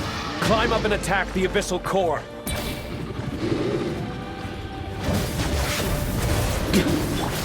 Go as one! Barbados, guide us. Think you can get away? Yahoo! Nice job! One more to go!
On me.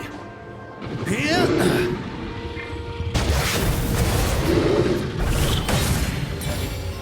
I swear by my sword.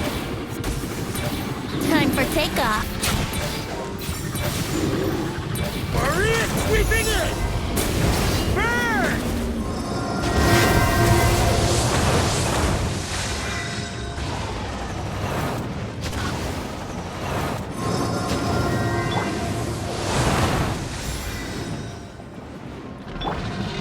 Time to switch positions.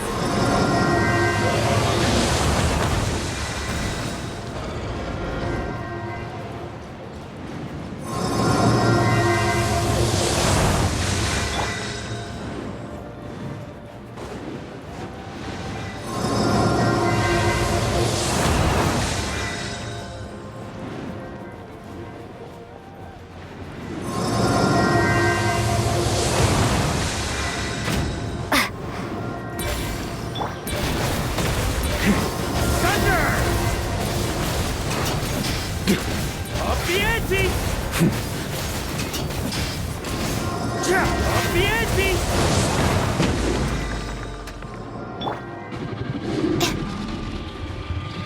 Go as well! Wind, hear me! Burn! Thunder!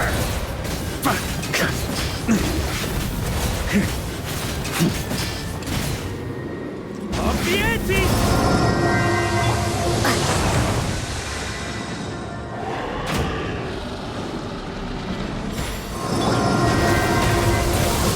Off the ante! Off the ante! Off the ante!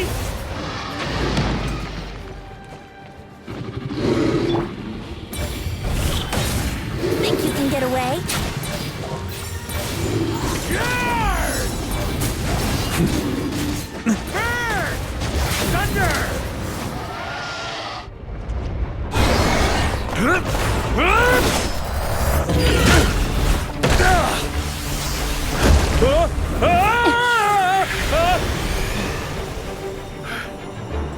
Thanks, Gene.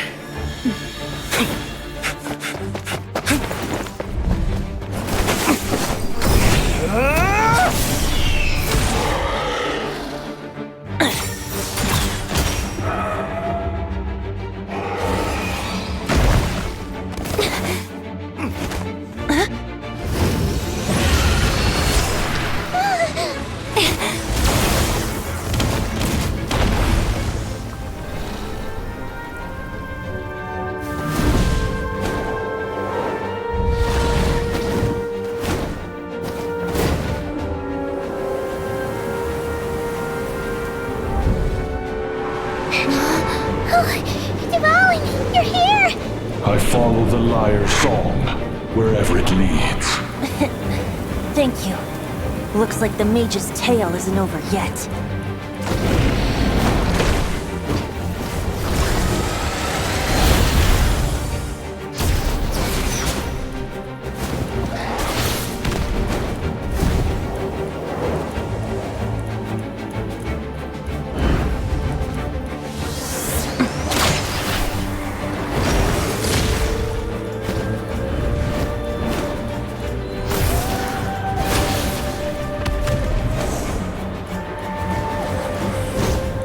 Might not be a happy ending, but someone's got to strike the final blow.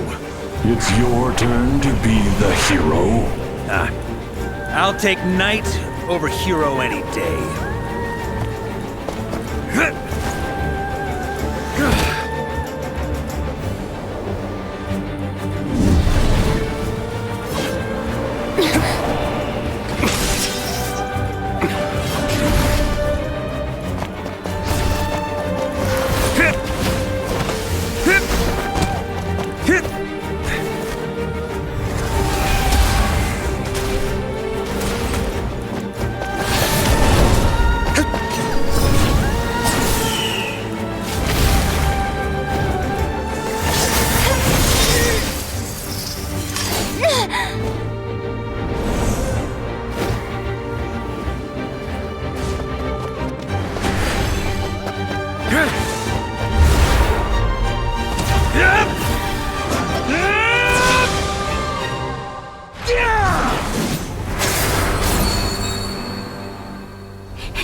La la la!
Looks like it was a happy ending after all. It was kinda like a choo-choo car ride. It had its fun moments and its thrills. All in all, Paimon had a great time. Guess it wasn't without some collateral damage, though. Sorry about the window, Jean. It's fine. As long as the building itself is intact, I consider that a win. I'll arrange for the window to be replaced at a later date. In any case, we were lucky Dvalin arrived when he did. It would have been tricky to deal with a flying opponent otherwise. I suppose I could have created a gust of wind to whisk us up, but I'm not sure our gliders would have survived the process. Honestly, after everything we faced, I can't believe Alice still decided to bring Klee in there to play. She's a daring one, that's for sure. I mean, can we be certain there aren't other bugs that just haven't cropped up yet? I suppose that speaks to the confidence the mages have in their magical mastery. If I know Alice, the whole bubble could have been blown to bits, and Klee still wouldn't have had a single scratch. Her abilities do speak for themselves, I suppose. So, what now? Anyone down for a drink? My treat. Sounds like a great idea. But tonight it's on me. I happen to have a bottle of fine wine set aside just for the expedition team. Haha, even better. Count me in. Say no more! You had me at fine wine. All right, let's head over to my place then. You're coming too, right, Jean? I'm afraid not. There's still a lot of work to do. So what? The world's not gonna end if you push it off? Come on, we never get a chance like this. I suppose that wouldn't be a problem if you head back to headquarters with me after we're done and help make up the work. On second thought, how about you just join us when you're done with that? What about you, Honorary Knight? Gonna tag along? Okay, all's well that ends well, am I right? To the bar! Alice loves going to the library. Let's wait for her there. Whoa! Looks like it's been fixed already. Ah, that explains the loud noise I heard outside. So it was Dvalin who fell into the river. Considering his size, the fact that he broke a single window and not the entire wall seems like a feat of magic in itself. Thanks for helping with the repairs, you two. This place looks as good as new now. Does that count as a great feat of alchemy then?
So that's where it was.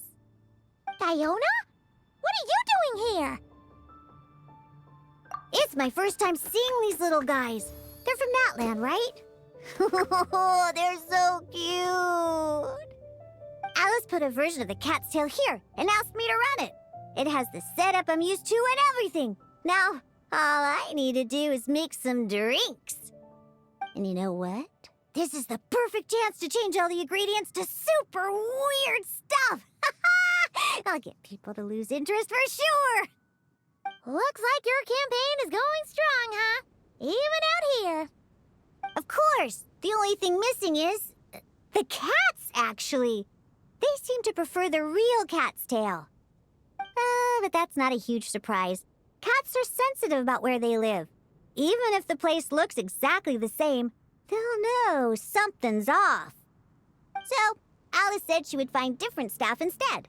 And then these little saurians appeared. Aww. Bennett gave me a few pointers on how to get along with them.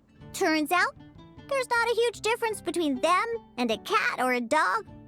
Hey, then you should call this place the Saurian's Tail instead.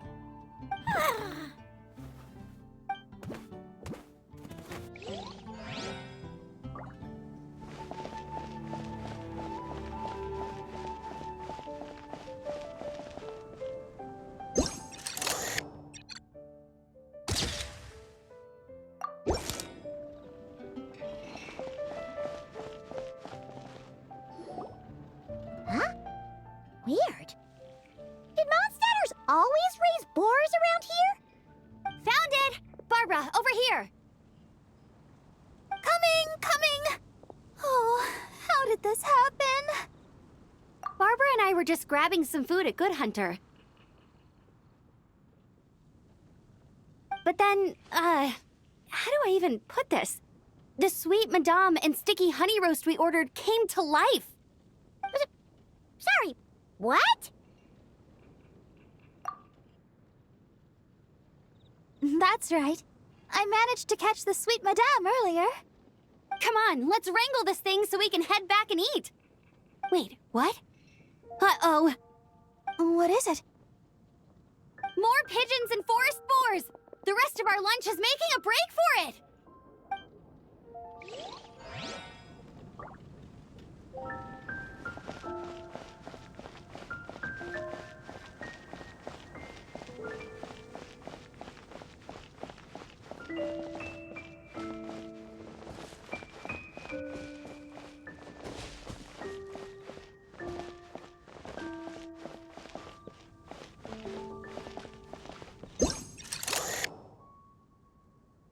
Huh? None of these flowers look local to Mondstadt.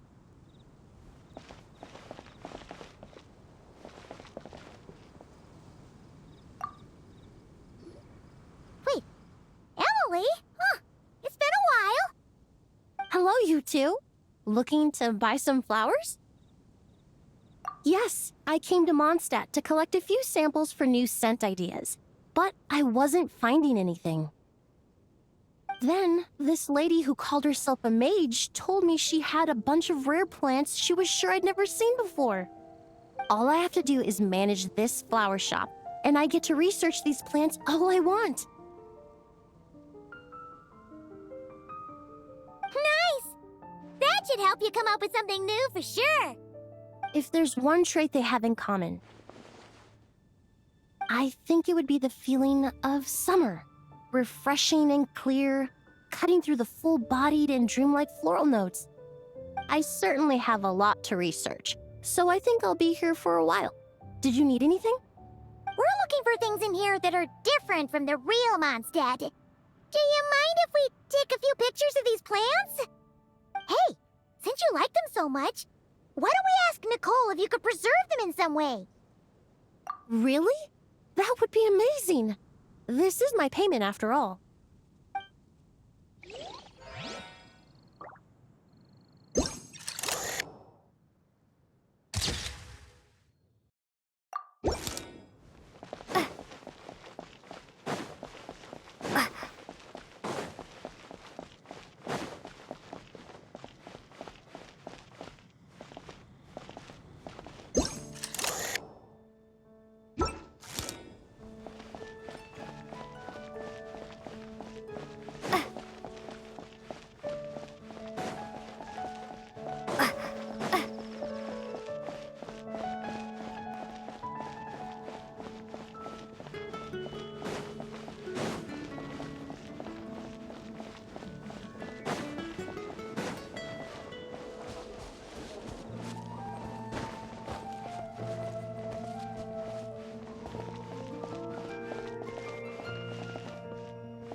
Fatui tent?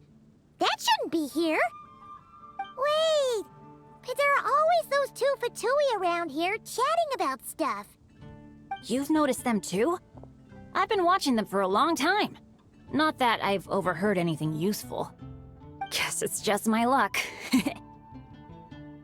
Well, actually, they seem to get information a bit slower than the Knights of Favonius. So they usually end up discussing stuff that hasn't been secret in a long time. Have you guys ever wondered why they don't just go home? Their mission's gotta be over at this point, right? Maybe their names got skipped over on the mission roster, so they never got new orders. That's happened to me before.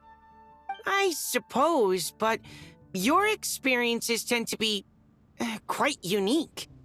It's possible the Fatui stationed them here long-term to keep an eye on things.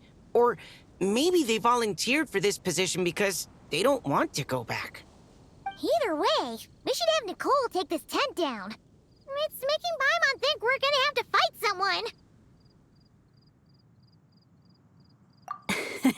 I guess you're right. We don't want people getting their hopes up.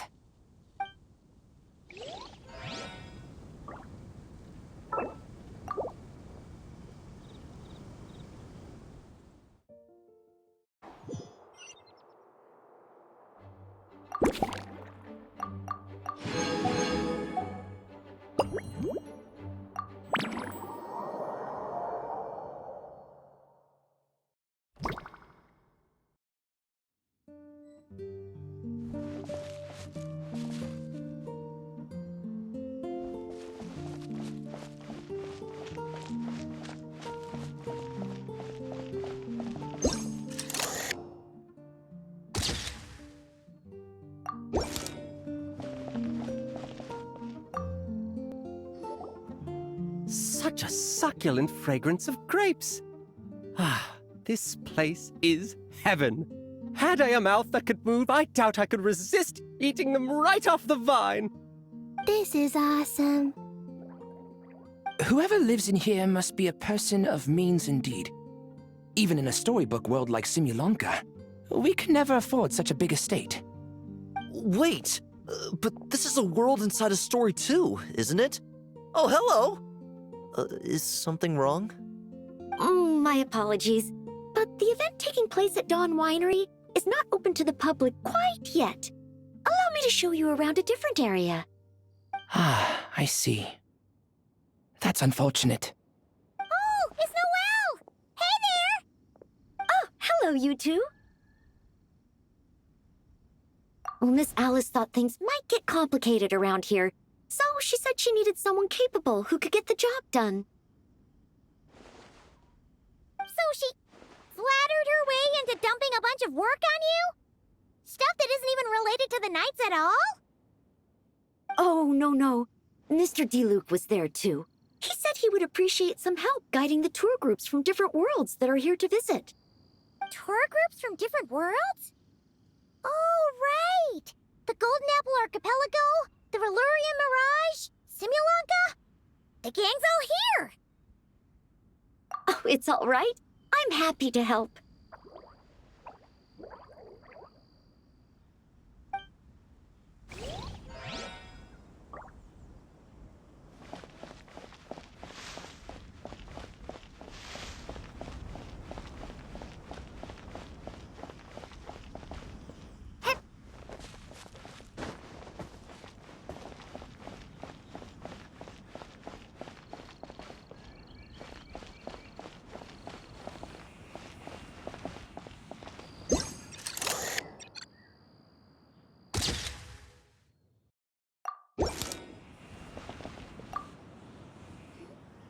I heard this thing was terribly ineffective when first invented.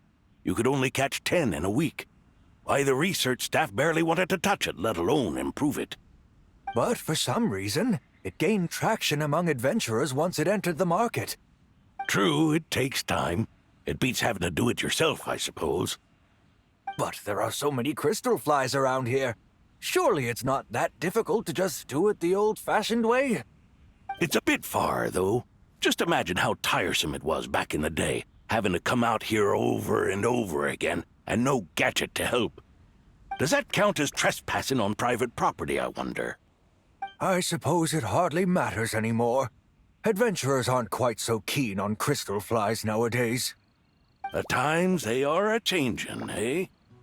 So it would seem. What are they mumbling about?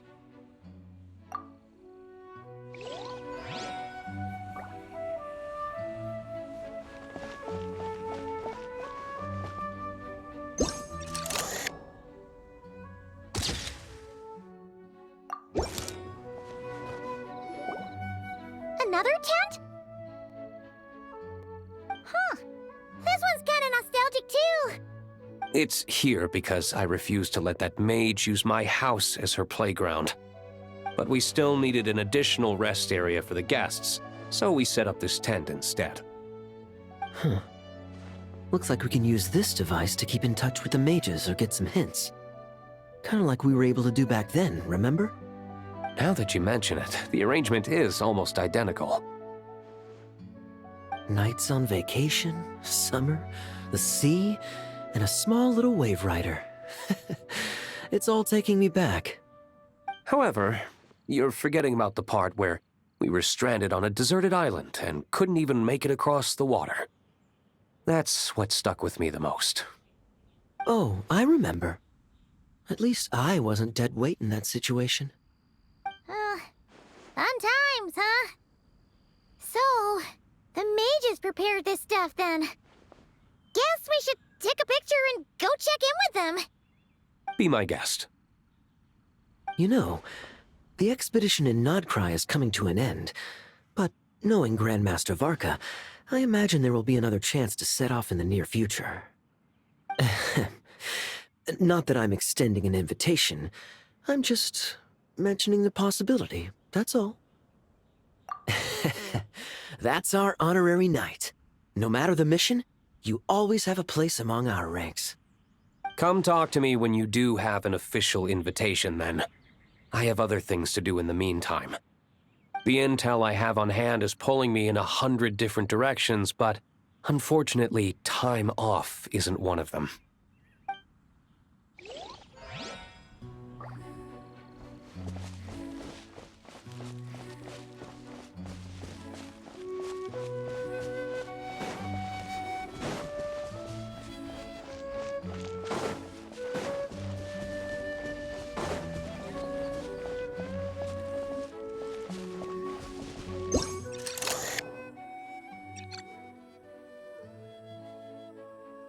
Oh, there you are. I've been looking everywhere for you.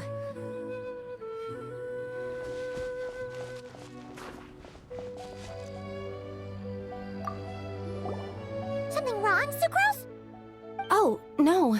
I was just looking for a piece of alchemy equipment we needed for the event. Master Albedo has always been careful with our costs. We maximize the use of every piece of lab equipment we have.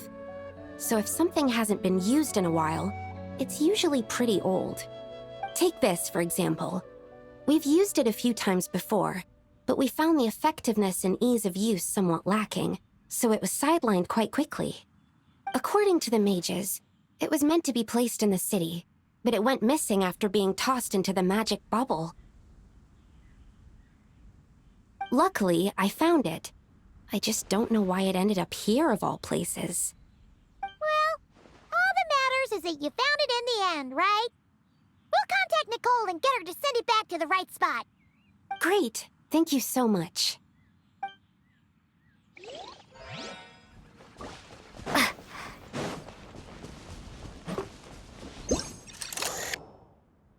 A tent tortoise? That shouldn't be here at all. Definitely not.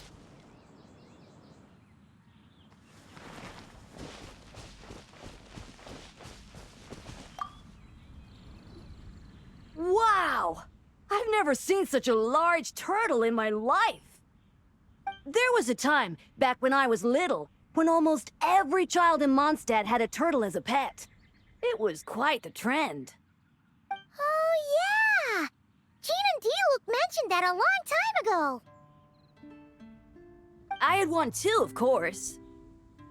Quite the hassle to take care of. Small pets like that always are. Wait, you had one too? Is that so strange? Oh, no, of course not. I could bring it back to the church and raise it. It can stay behind the cathedral. I'll even build it a pool. Can't be too hard to raise, right? It looks like a tough cookie. Not happening. The next thing you know, you'll have an invasive species on your hands. Just tell that mage to put it back where she found it. Guess that's for the best.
Looking for me?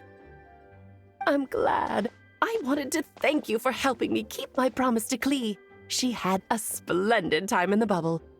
Nicole came with us to make sure all was in order and prevent any similar incidents from happening in the future. You live and you learn. It's rare, but even the Dodo King isn't immune to a small slip-up here and there, I suppose. So, it's all fixed? Yes, quite. The recording work is done as well, so now all we have to do is play it on loop. It should be smooth sailing from here on out. Anyone and everyone can now enjoy the bubble at their leisure. Nicole will keep an eye on them, of course.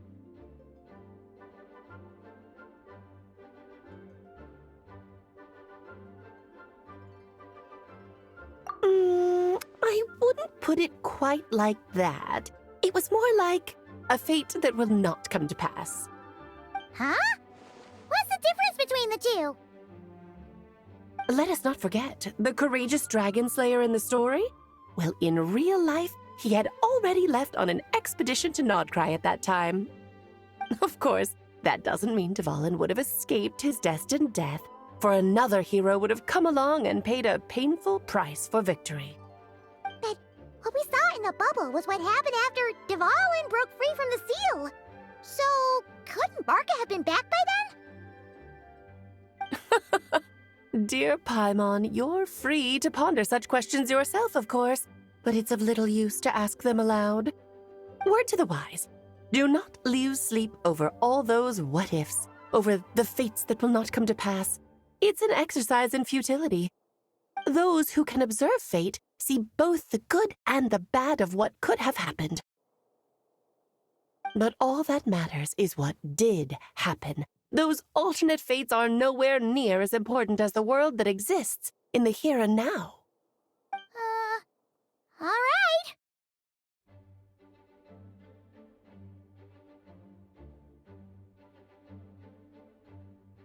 Ah, you're saying it was as if the bubble itself had become contaminated. I suppose some gunk could have stuck to my luggage while I was wandering the border and got mixed into my magic without me noticing.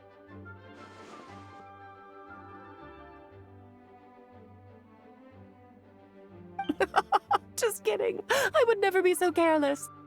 Your intuition is spot on, Traveler. What developed in the bubble was a nascent form of abyssal power that, if left unchecked, would evolve into the real thing. What? So it didn't come from outside? It just appeared out of thin air? The abyss is perilous, cunning, dangerous, obsessive, and most infuriating of all, a complete and utter mystery. I'm sure you've seen for yourself how complex it can be. The Hexen Circle has been observing its energies for a long time, and I think Barbalot's interpretation is the most accurate. The essence of the abyss lies in the hatred carried by all the fates that will not come to pass. This world is filled with conflicting elements. That one thing should happen signifies that a different possibility has been eliminated. These events can be small, almost trivial. I had Sweet Madame for lunch today, for instance. That means the Alice who chose tea break pancakes instead is no more. Of course, they can also be events that threaten the world, such as my friend Rhindotter's decision to tap into the abyss. In that instant, the tale of a future in which she remained pure was gone forever. So then, the question at the heart of it all is this. Why must these fates be the ones to disappear? Ah, Paimon gets it! It's hatred that stems from not being chosen. Precisely. The magic we wove this time involved recreating the past. However, some of the variables we added allowed a certain amount of these unchosen fates to come very, very close to reality. And thus, the abyss showed its teeth. Of course, much like always, it is not existence that it seeks, but the destruction of all. In the end, though, it wasn't a huge issue. Things like this happen on the border all the time. It has quite the victim complex, that's for sure. It's obsessed with entering this world at all costs. And that is precisely why we must protect our lives and those of our loved ones. Because when you think about it, to exist in this world is to be a spark of luck amidst countless possibilities. How precious is that?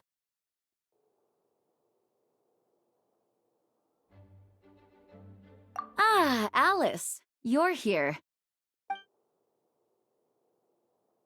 I'm truly sorry about this, but per the regulations of the Knights of Favonius, I'm afraid I must send you to confinement. Whatever for? Things turned out just fine with the magic bubble. Besides, if that's what this is about, shouldn't Nicole come along too? It's not about the bubble. We received word that a number of fish have been injured as a result of explosions near Starfell Lake. As I'm sure you're well aware, fish blasting is strictly prohibited. Oh dear. Run, Clee! Save yourself! She's already inside. Oh. Guess it's a day of first for the Dodo King, huh? Oh, farewell, forever traveler. You shall never see me again.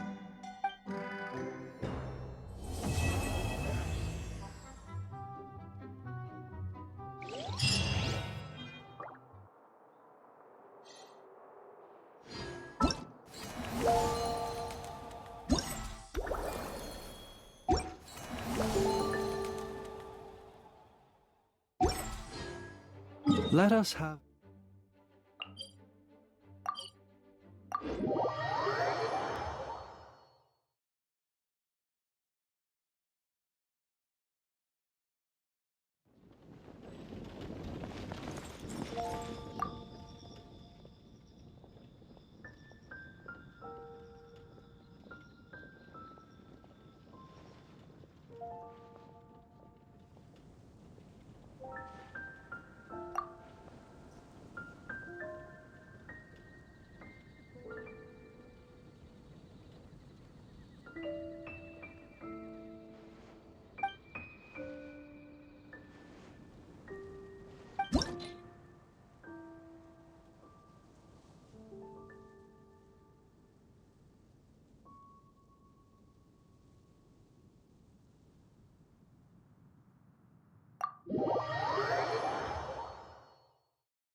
Hello there, Honorary Knight and the Helper in White. It's so nice to meet you, Honorary Knight and Lady Paimon. Glenfidia, at your service. Looks like you're in a good mood, Hertha. And nice to meet you, Glenfidia. By the looks of things, you're about ready to open? Indeed. Thanks to some help from the Angel's Share and the Cat's Tail, our drink stand is ready to go. Besides all the classics, we also mix cocktails to order, and are currently offering a limited-time delivery service. Cocktails? Do you remember that time we served as bartenders at the Angel Share? And recently you've also shown off your skills at the flagship in Notcry. We sure have come a long way, huh?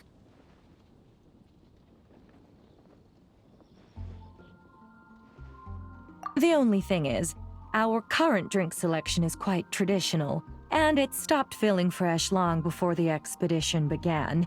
To offer everyone some more exciting choices, we're planning to revamp our menu. But I need to get back to handling resident requests, and Glenfidia doesn't have much experience mixing drinks. Plus, we've got a whole bunch of outstanding delivery orders on hand. Honorary Knight, if you're free, could you maybe help us out for a while, just until my other squad gets back from the Stormbearer Mountains? You'll be amply compensated, of course, plus double pay for overtime, depending on your performance metrics.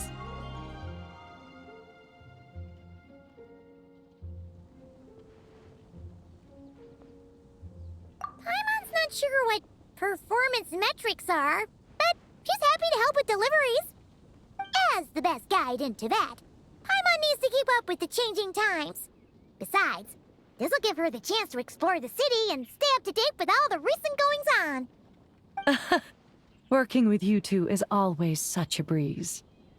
I'll do my best to support Lady Paimon in any way I can. I'm very skilled when it comes to things like portioning out drinks. All right. Well, if you're ready to, then let's get to work.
Oh my, it looks like Hertha has gone back to her duties, and Glenfidia is away somewhere too. Has our dear cutie taken complete charge of the drink stand?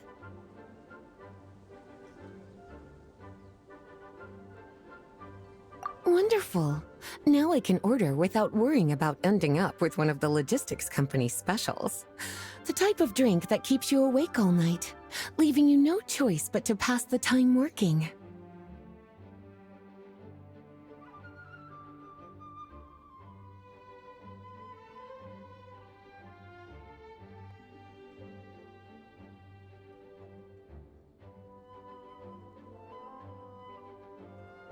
That's right. I'm just a carefree librarian now. If only there weren't so many people with overdue books, and I didn't have to go door to door to get them back. I would have dropped by to chat with you sooner, and try out your delightful creations, of course.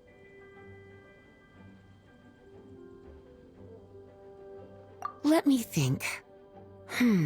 I don't really have a favorite drink. Just wrestle me up something rejuvenating that'll lift my spirits. And if it could help me nod off to sleep later, that would be even better.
Here's a snow-kissed dawn.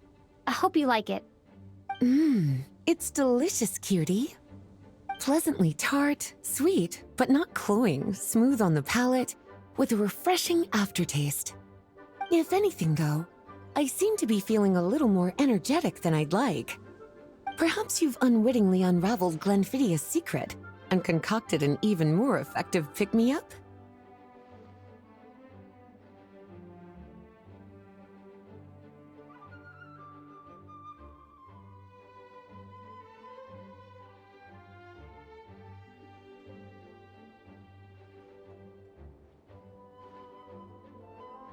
Don't worry, there's no rush. Your eyes are aglow with curiosity, as though you have many more questions to ask. Let's chat for a while. Take your time. Inspiration will come soon enough.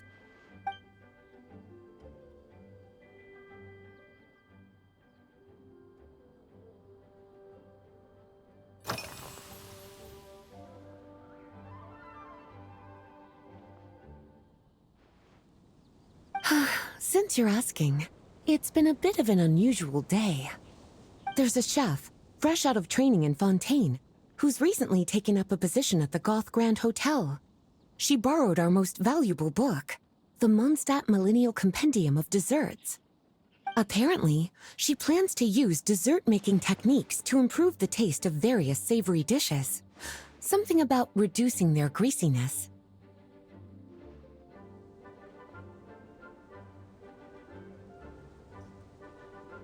Indeed, and judging by the results, she rather overdid it with the caramel sauce. What should have been fragrant meat slices ended up tasting nauseatingly sweet. Caramel sauce is such a fantastic ingredient, you know? It never fails to please when added to drinks. Sometimes I even add a spoonful to my afternoon tea. Improving food, I suppose, isn't always about being as creative as possible.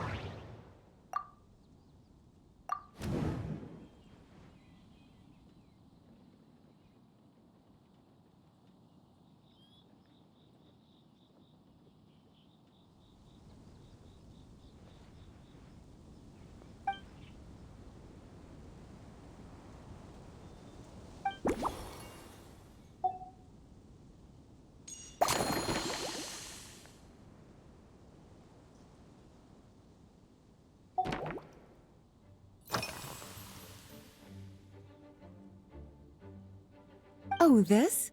That was for another of today's little errands. A large contingent of the expedition team will be returning to Mondstadt soon. They've been away for such a long time, so there's a good chance many of their tastes have changed. Jean asked me to visit some of their families to try and get a better understanding of what new ingredients might satisfy our knights' changing preferences.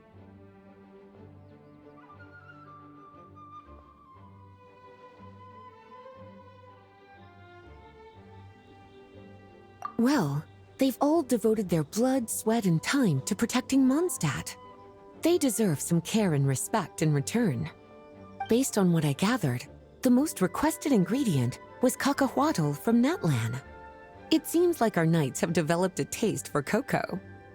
In their letters, many of them mention that they rely on cocoa to keep themselves energized. I've tried hot cocoa myself, and I must say, I find it just as effective as coffee when it comes to staying alert.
Surely you're not suggesting I'd take this opportunity to sneak off on a little countryside wander? You caught me. My investigations into Mondstadt's lesser-known drinks took me to Dawn Winery, where I had a little chat with the head housemaid, Adelind. On my way back, I ran into Emmetal out on patrol. She'd encountered some monsters she didn't know how to deal with, and in her desperation, asked for my help. I accompanied her on a detour to Wolvendom to teach some raving hounds a lesson. It's been a while since I've had such an invigorating workout.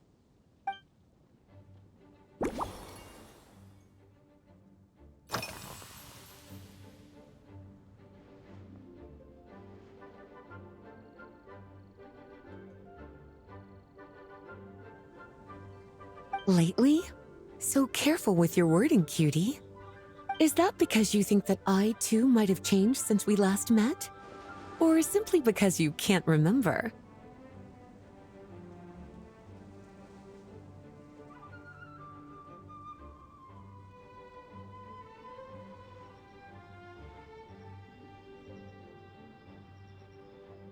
Not bad at all. A flawless answer. Back in my student days, I might have been drawn to every new and exciting ingredient I read about, constantly expanding my horizons and stepping out of my comfort zone.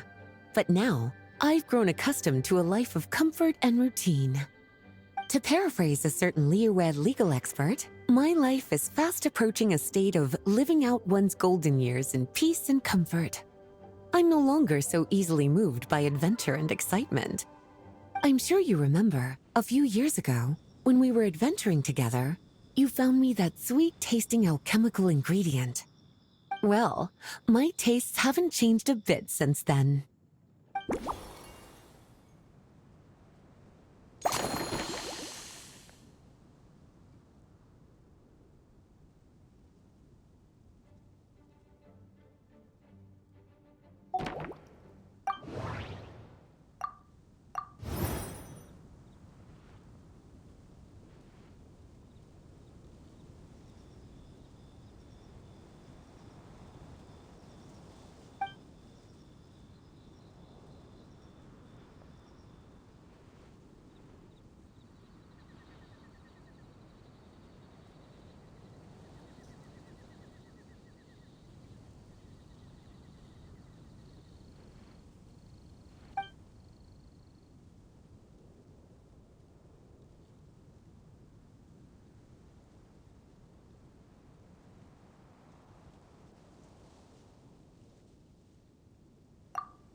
As expected, cutie, your brilliant mind has grown even sharper.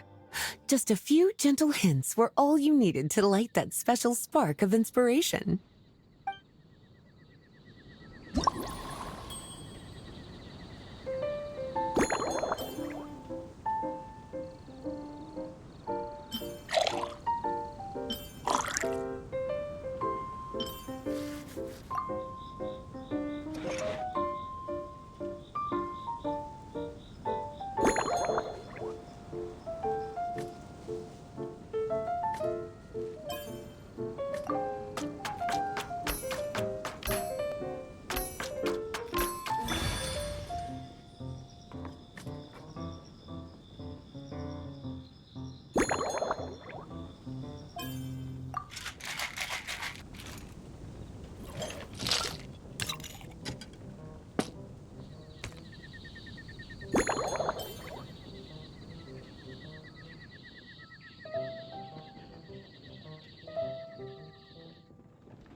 Finished.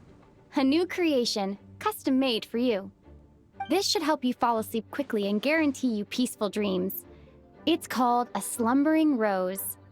From the colors to the choice of glass, everything's been carefully crafted. You've turned it into a completely different drink. Based purely on appearance, it's exactly my style. Time to see how it tastes. Full marks. It's like savoring an exquisite dessert before taking a stroll along the shore of Cider Lake, with a gentle breeze caressing your skin, relaxed and at ease. I no longer feel drained of energy, but neither am I overstimulated. I'm actually starting to feel a little sleepy. As a bedtime drink, this is pure perfection. So good, in fact, that I feel like writing an article to extol the virtues of this slumbering rose. I can use it as an opportunity to crown you the new maestro of mixology. Speaking of lakeside strolls, why don't you join me next time there's a clear, warm day, when the sun is bright but not too harsh? Any walk would be more relaxing with you to talk to along the way, cutie. Then, when we get back, you could fix me up another glass of slumbering rose.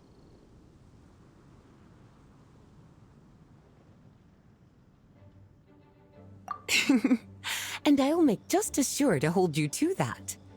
When the time comes, I won't accept any excuses.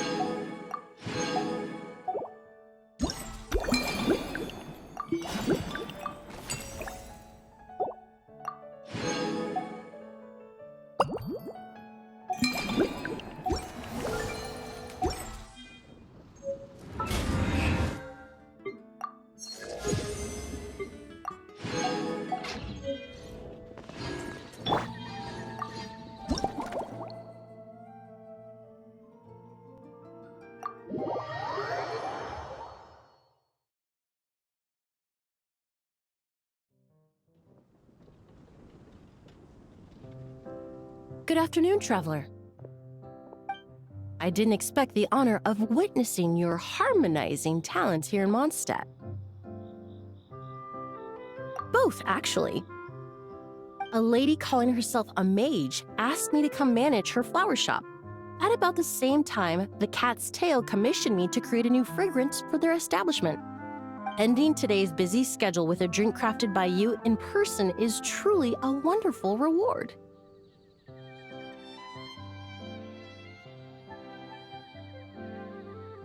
I have faith in your choice.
Care to give this a try, Miss Emily? Your artistry is truly a pleasure to watch.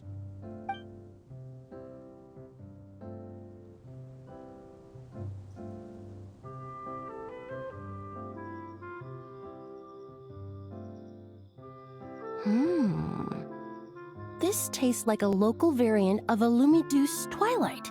Am I right? The gentle and elegant taste, with its distinct layers combined with a hint of Mondstadt's characteristic scent, offers quite a welcoming flavor, all the while avoiding potentially discordant aromas. Though in reality, there's no need for you to be so conservative.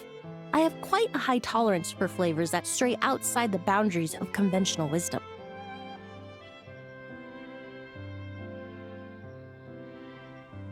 Your drink was nice, but it would be perfect if you could make one with a little more depth. A cocktail that shows off your unique understanding and enhances my impression of Mondstadt.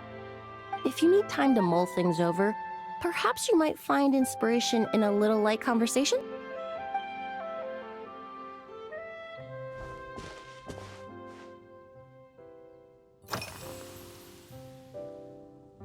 Oh, thank you for asking.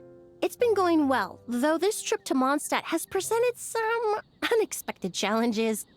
When I first got here, I was relying on a copy of An Overview of Aromatic Substances and the Human Senses to identify promising local ingredients from the Mondstadt region. To my surprise, my trial fragrance, which used valberry as the primary note, proved far too sweet in the context of a tavern, relaxing people so much that they ended up feeling drowsy. The bartender with the beautiful ears, for instance, fell asleep right at the bar.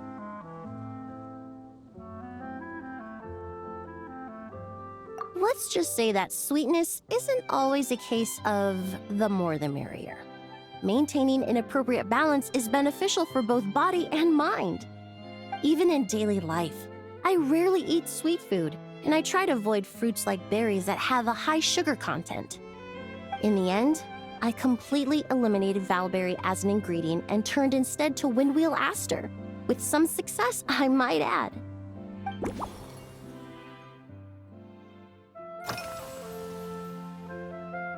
They're part of my reward from the flower shop owner, important ingredients for making perfumes. Thanks to these, I was able to complete my commission for the cat's tail. I studied Mondstadt's Cecilia flowers many years ago. In fact, the fragrance of Cecilia in certain fields has become synonymous with Mondstadt itself. However, this is a special case. Some cats are quite averse to the scent of Cecilia, and we need to be particularly mindful of their preferences. Windwheel aster. The various parts of the windwheel aster plant can be ground into a powder to extract their essences. I then blended the scents from its petals and leaves. The result carries the intoxicating sweetness of mead, while still emphasizing the fresh notes contained within the flower's stems and leaves. I just took it for a little trial run at the cat's tail, and the cats seemed to really like it, while the clients themselves found it comforting and invigorating. Extracting exquisite fragrances from ordinary overlooked ingredients, oh, that's what truly brings me joy.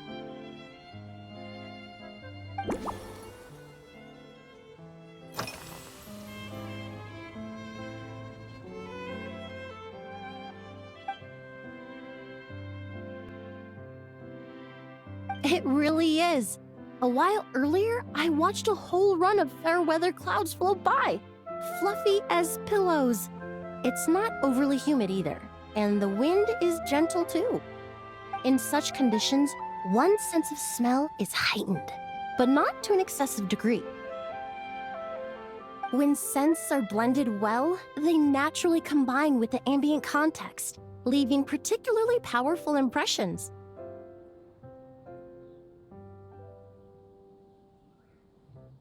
It seems something similar is true for mixology. As long as you choose a base of appropriate strength, the various flavors will blend seamlessly together. When mixed properly, all the ingredients work as one to create a most wonderful symphony for your taste buds. Yes, that's it. Now I think about it, layering distinct flavors doesn't really suit my personal preferences.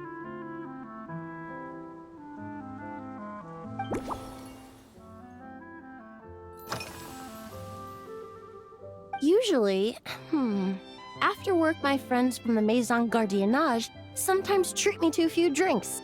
I usually stick to fruit tea. That way I can get straight back to work after our gatherings. If it's before a holiday and my friends are in high spirits, I sometimes order a small glass of sparkling fruit wine. There was an officer named Terena who used to treat me to aged Corte wine. But since she was transferred to the Special Security and Surveillance Patrol, we haven't had the chance. In the world of science, high-proof alcohol is a widely used solvent. I've grown well accustomed to the smell of it by now. Besides, when I'm slightly tipsy, my state of mind changes, which in turn alters my approach to perfumes. It doesn't matter if the result is good or bad, it's all about trying something new. So I don't mind drinks with just a little bit of alcohol, but I don't like anything too strong.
Just from our brief chat, you've already formulated a new concoction.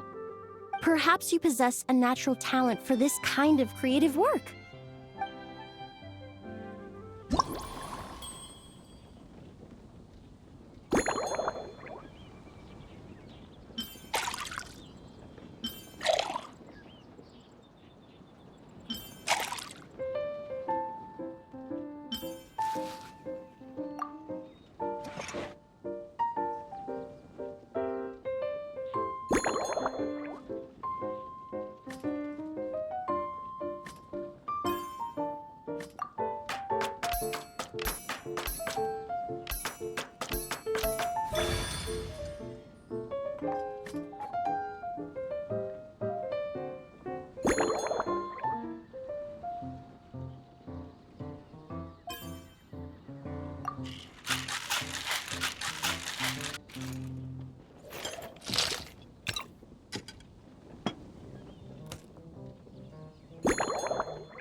Here you go.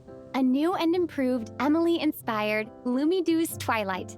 I haven't come up with a name for it yet. The colors are cooler and more refreshing, and the fragrance is delightfully subtle to match. Are these bright specks on the surface the crushed petals and leaves of windwheel asters? I'm sure it must taste wonderful. Let me try.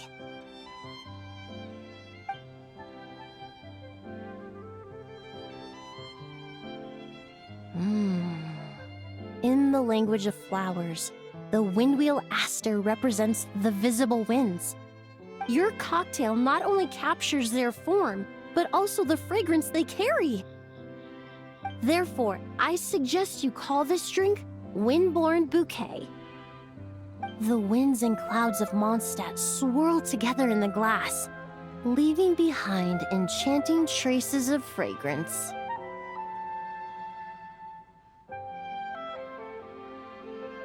Really? Oh, perhaps it's just a habit of my profession. I'm glad you like it. Now it's time to slowly savor this masterpiece. Thank you so much. This trip to Mondstadt has been so rewarding. This is the most memorable cocktail I've ever had. Once I get back to Fontaine, I will attempt to recreate this moment as both a fragrance and a perfume. Once I've perfected the recipes, I hope you'll do me the honor of being the first customer to experience these new products. Until then, I look forward to seeing you in the Court of Fontaine.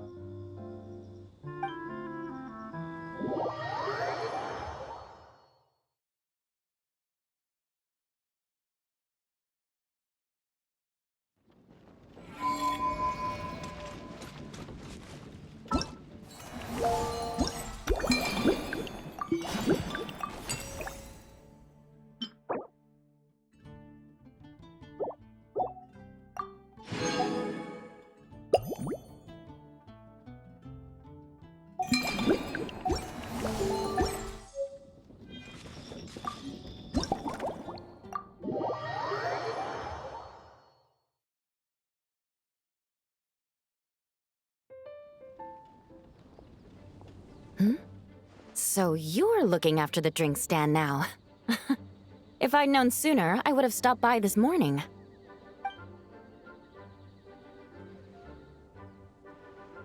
I've got to say, I'm getting curious. I've heard a lot about your mixology skills. I wonder what kinds of drinks you can mix with the ingredients Glenfiddich has prepared.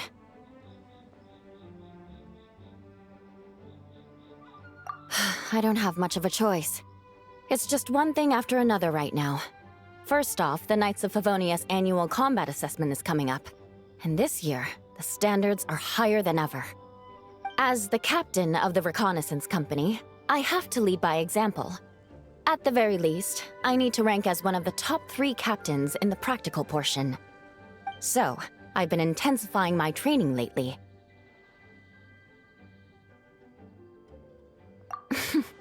Being a descendant of sinners means I have to work hard to maintain my position.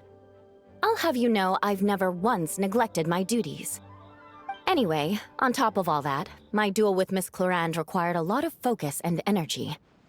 Learning how to turn defense into attack and seize the initiative when facing a combined assault from sword and musket. Even now, I'm still chewing through the details. But in the end, the exchange went well, and both parties learned a great deal. Never mind writing reports from 6 different perspectives. I feel like there's enough worth mentioning to write 24 of the things. Oh, I sure could. Anything that'll perk me up would be welcome. I'll leave the details to you.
One twinkling starlight for Captain Eula. Hope you like it. Judging by your confident tone, I'm certain I will. Well then, I'll make sure to savor this thoroughly.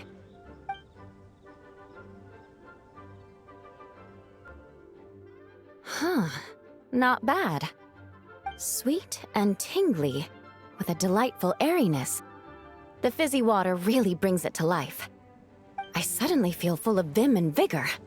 But just one glass doesn't quite scratch the itch. How about something with a bit more bite?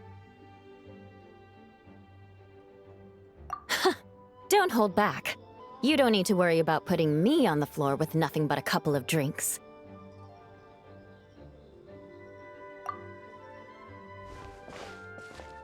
Works for me. The first company hasn't assigned me any paperwork for tonight, so I'm free to catch up and try your new creations at my leisure.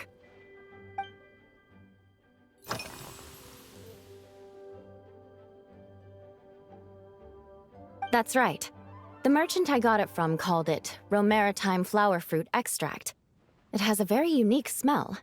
Here, have a bottle. Oh, it's a necessary courtesy. In that book Miss Magistus lent me, The Blade Dancer, 20 Years On, it says, after a duel, a Fontanian swordsman will politely invite their defeated opponents to a banquet. To properly play host to Miss Clorand, I searched for quite some time to locate a rare goods merchant in Dorman Port who sold this juice.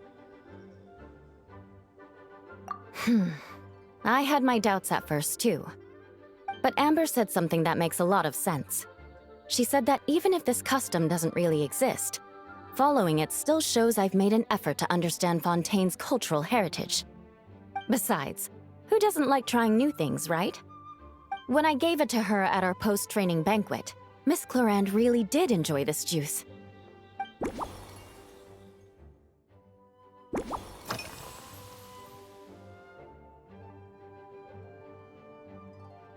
Yes, I have. For a while, the situation there was difficult.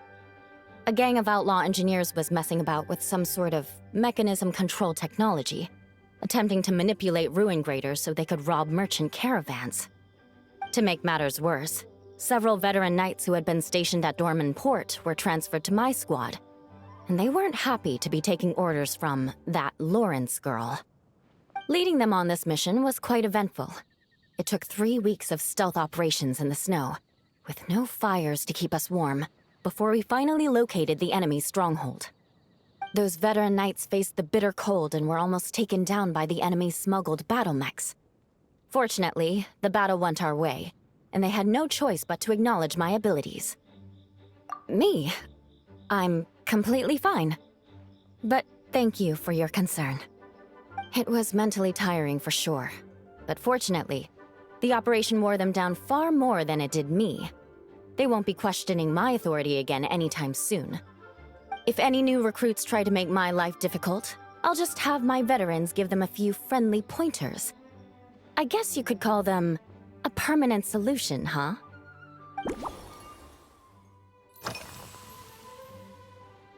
If you want to know what I've been eating recently, I'd better start by mentioning the logistics company's latest revolution.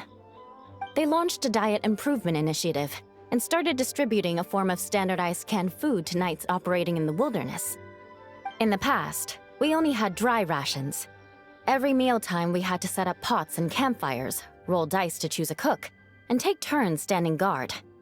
In all honesty, it was a bit of a hassle. Now we just need to bring our standard field rations, comprising of 5 cans and 9 paper packages. We can heat the cans by the campfire, and then we're ready to eat. You did say, sounds like, right? Our canned food supplier has quite the stellar reputation, and their regular meals are indeed quite good. The problem is, in order to meet preservation standards, they have to make their military-grade meals way too salty. The vice captain of the 5th Company, who has a somewhat dry sense of humor, went so far as to say, "This food's bad enough to bring down the wrath of Li Yue's stove god." In any case, after eating it for a week, my taste buds have gone completely numb. You can hardly blame the logistics company. After all, it is hard to please everyone. Our feedback has already been submitted, and they should be working on fixing the issue. Of course, having fresh meals prepared in camp by a dedicated company chef is still the best option.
Oh my. To be honest, before we crossed swords, I was feeling eager, but also a little nervous. Miss Cloran's combat style comes from the mysterious Marechaussee hunters. In the library, there are some old Fontanian newspapers from hundreds of years ago that give some idea of how formidable an organization it was. A more recent newspaper claimed that Miss Cloran was an orphan from an underwater kingdom, and that before battle she would perform rituals inviting spirits to possess her sword. Certainly, from my own experiences, Miss Cloran's abilities more than match those descriptions.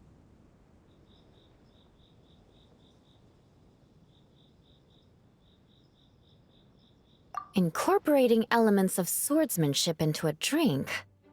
Huh. Certainly a creative idea, I'll give you that. A commemorative cocktail at a time like this sounds nice, but how do you plan to express something like swordsmanship with a drink?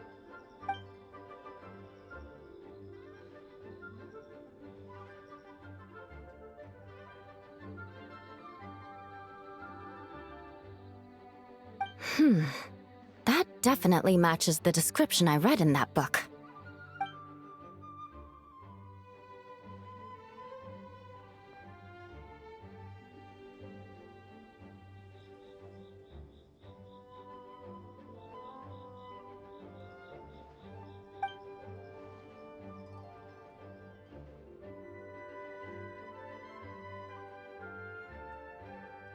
That's right. You really know your stuff. I doubt there's anyone else in all of Tevat who could come up with such a perfect metaphor.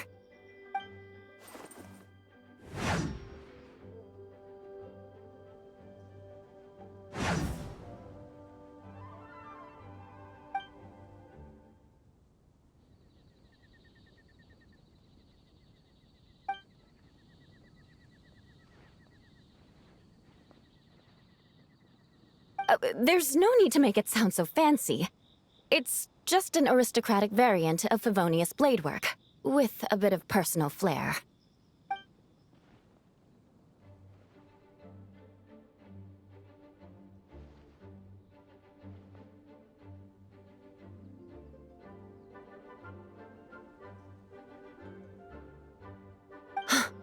Firewater.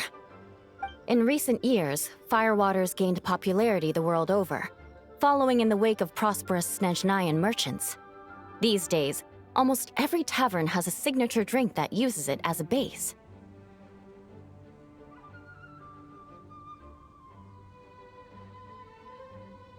You really are good. Why don't we try replacing the fruit wine with firewater? As for the alcohol content, that's not a problem. Plenty of the expedition team may have drunk themselves senseless with firewater. But me, I'm full of confidence.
Brilliant! I'm looking forward to seeing how you do.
Here's your all-new Seafoam Sword Song, mixed to meet your personal preferences. Oh my, what beautiful colors! And you even added my Romaritime flower fruit extract. The aroma is perfect, and I can smell the alcohol, but it doesn't stifle the fruity fragrance. Let's see how it tastes.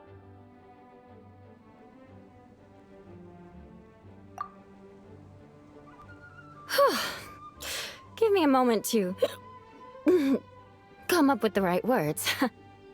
I need to think carefully. I know it's unbecoming of a lady, and a proper connoisseur would savor their drinks slowly. But I'm sorry, this is just too good to be true. Can you mix me another?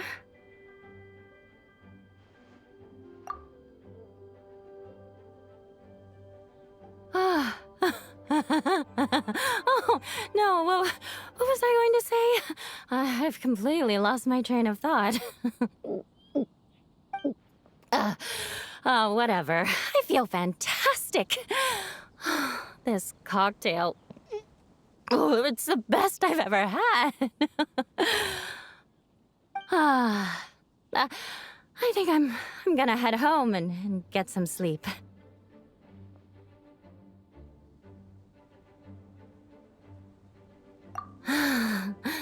Don't worry about me. This is the happiest tipsy I've been in years. I'm still far from being drunk. By the time I've written up those reports for my exchange with Miss Clarend, I'll have been on duty for 3 months straight. Jean, the acting grandmaster. Isn't it about time she gave me some time off? I won't be forgetting this injustice in a hurry. You mark my words.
You